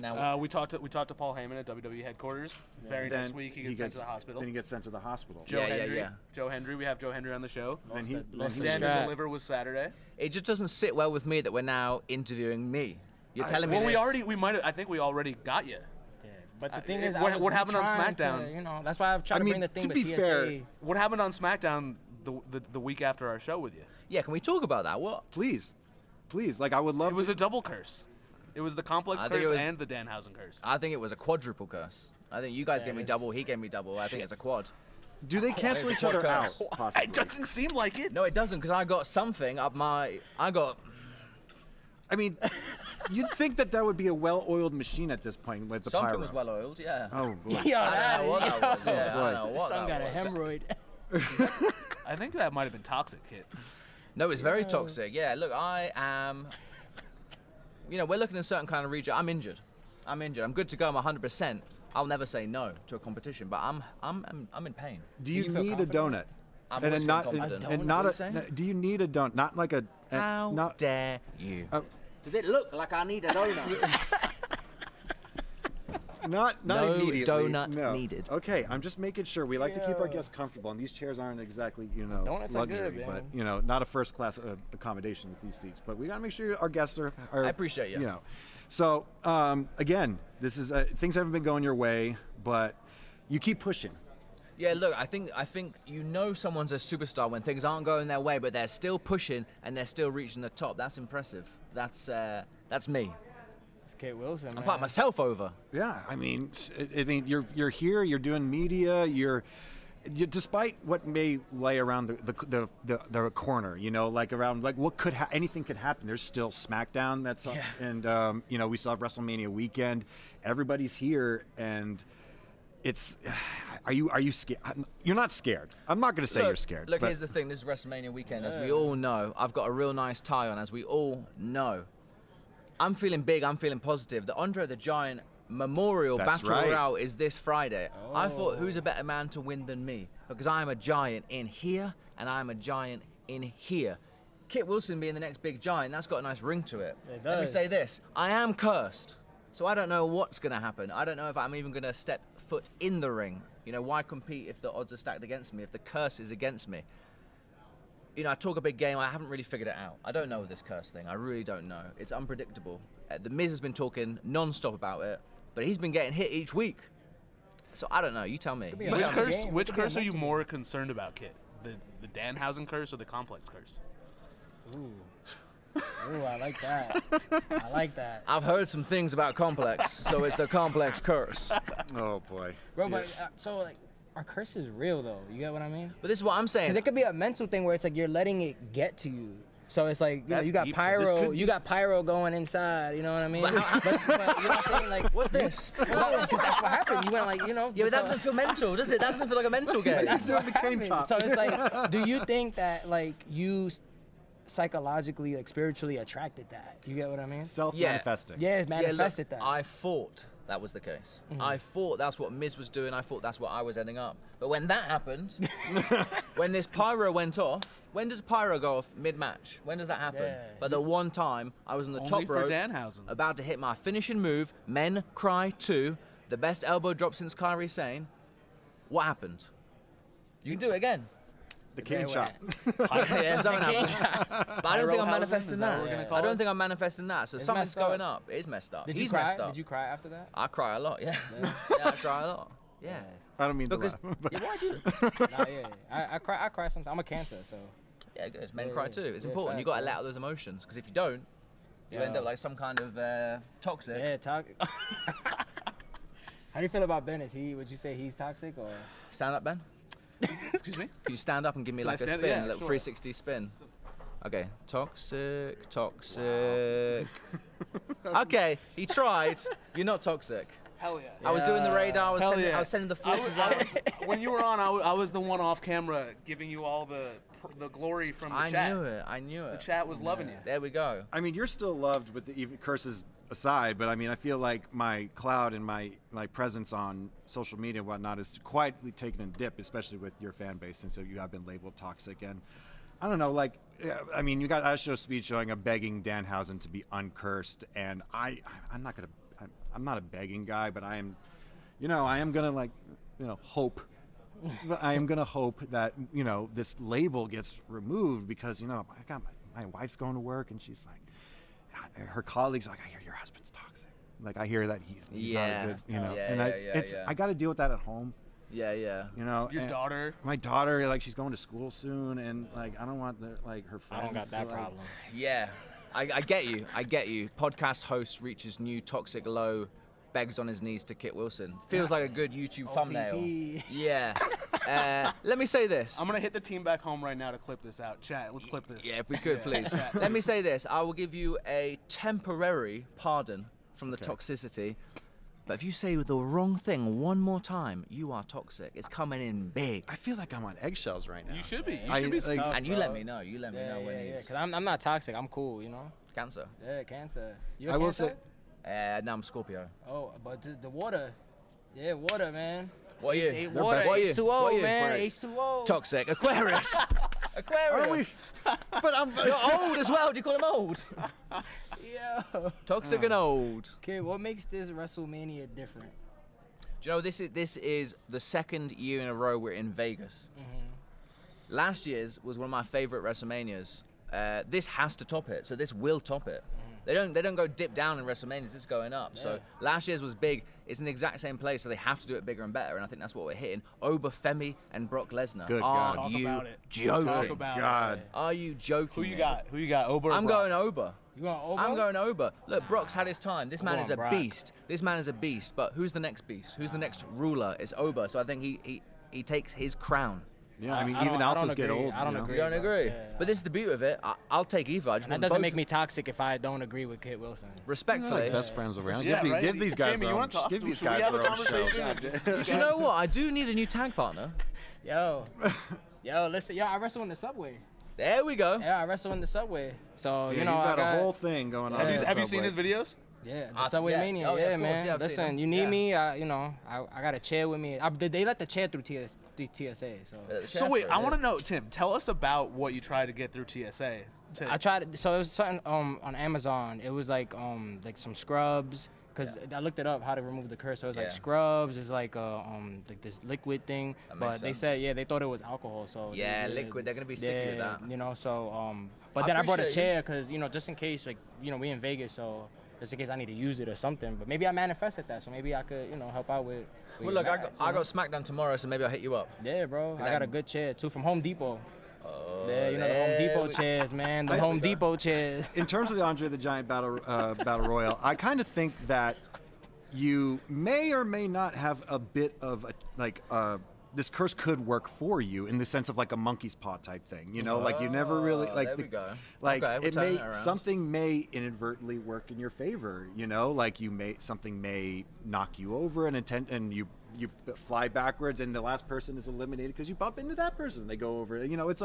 Anything could happen in this battle royal. I'm just shooting it and shooting in the air right now about it. But You're just kissing ass, is what you're doing. I'm saying it's possible, Ben. You're just I'm saying it's kissing possible. Kit's ass possible because I you may wanna kiss get off ass. the toxic list. It is possible. Hey. Because I'm trying to be nice. I'm trying to be, this is the first time that a guest has affected me at home, and I'm really trying to be on this guy's good side because I didn't know he carried so much weight online with this thing. Like it's really like I rolled it off my shoulders at first. I got to be honest, I did. I've been called worse, but this is a problem. I think it hurts so much when it's true. Oh, yeah, Tough. Yeah, Kid, I got a tough. question for you going back to K-pop. Yeah. Did you catch any Coachella streams? Did you see any clips from like Cat's Eye or? Yeah, and Cat's Eye brought out the Huntrix girls. Yeah. And that was fantastic. Yeah, really performed that. Big Bang, the first big return performance, incredible. I would love to. Top just dropped his album, but he's not doing Big Bang stuff at the moment. I would have loved a little reunion there, but yeah, big on the Big Bang return at Coachella, G-Dragon, I mean all of them. Yeah, I can go on. Do you do the dances? Like I saw like the Cat's Eye, they got a new dance. Like it's something. I'm trying to do the dances, but that's just me and my garage. That's the only group I know, to be honest. Oh really? Because they had a show on a TV show, Cat's Eye. Oh, really? Do you consider Cat's Eye true K-pop or? I don't think I'm the expert. Let me say that. I do not think I'm the expert. I'll take it. Yeah. I'll take it. I will. Yeah, I'd class them. I'm quite an inclusive person. I'm open to everyone. So yeah, they're in. Okay. Yeah. I mean, they have the energy. They have the vibe. Well, that's it. That's all I want is the energy, the effort, and the love and the vibe. And I think they got it all. So, say you win the Andre the Giant Battle Royal. You're in. Thank you. You're in league with a lot of notable winners in the past, you know, and do you care? First off, are you going to carry the trophy?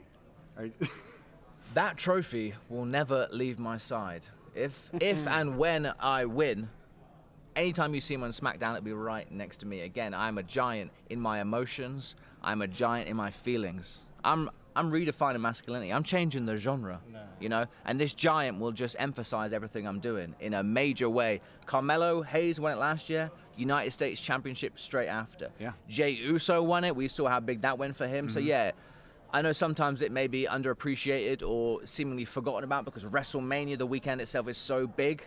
But that is a launching pad that I'm interested in launching off of. I want it on the card, though. I miss it on the card. I miss it being a part of the WrestleMania card. I miss it. Yeah, it was always a really fun, you know. It's a fun little starter. Yeah, even if it's pre-show, I feel like it's a good palate cleanser. It's a good get the crowd hyped, get everybody ready. Bunch of dudes in the ring throwing each other around. And that's all you want, isn't it? A bunch of dudes in the ring. That's all we want.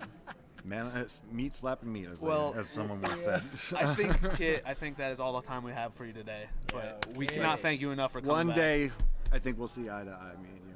I hope. You know. Thank you. Thank you. Yeah, it's good seeing you in person, man. A pleasure. Yeah, a pleasure. Thank you for having me. I want to come back. I'll come back monthly. Yeah, we love having you. Awesome. Absolutely. I'll see you there. We might have to have like a Kit segment. Absolutely. There we go. The toxic segment. Yeah. There we go. I think we got something now. We got self-improvement over here, you know? Segment. Perfect.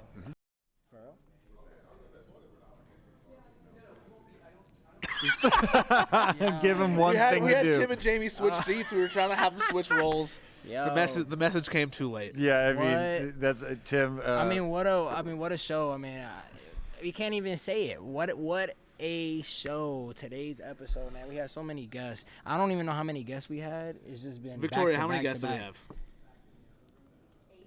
We had more than 8. Nah, we had like 25. I think we had 30. Yeah, get out of here with maybe that. 100. Maybe 100. Something about Kit Wilson, man. That guy is just. Did you see him? Did you see him? He hit the. Yeah, I was gyrating my hips a little bit.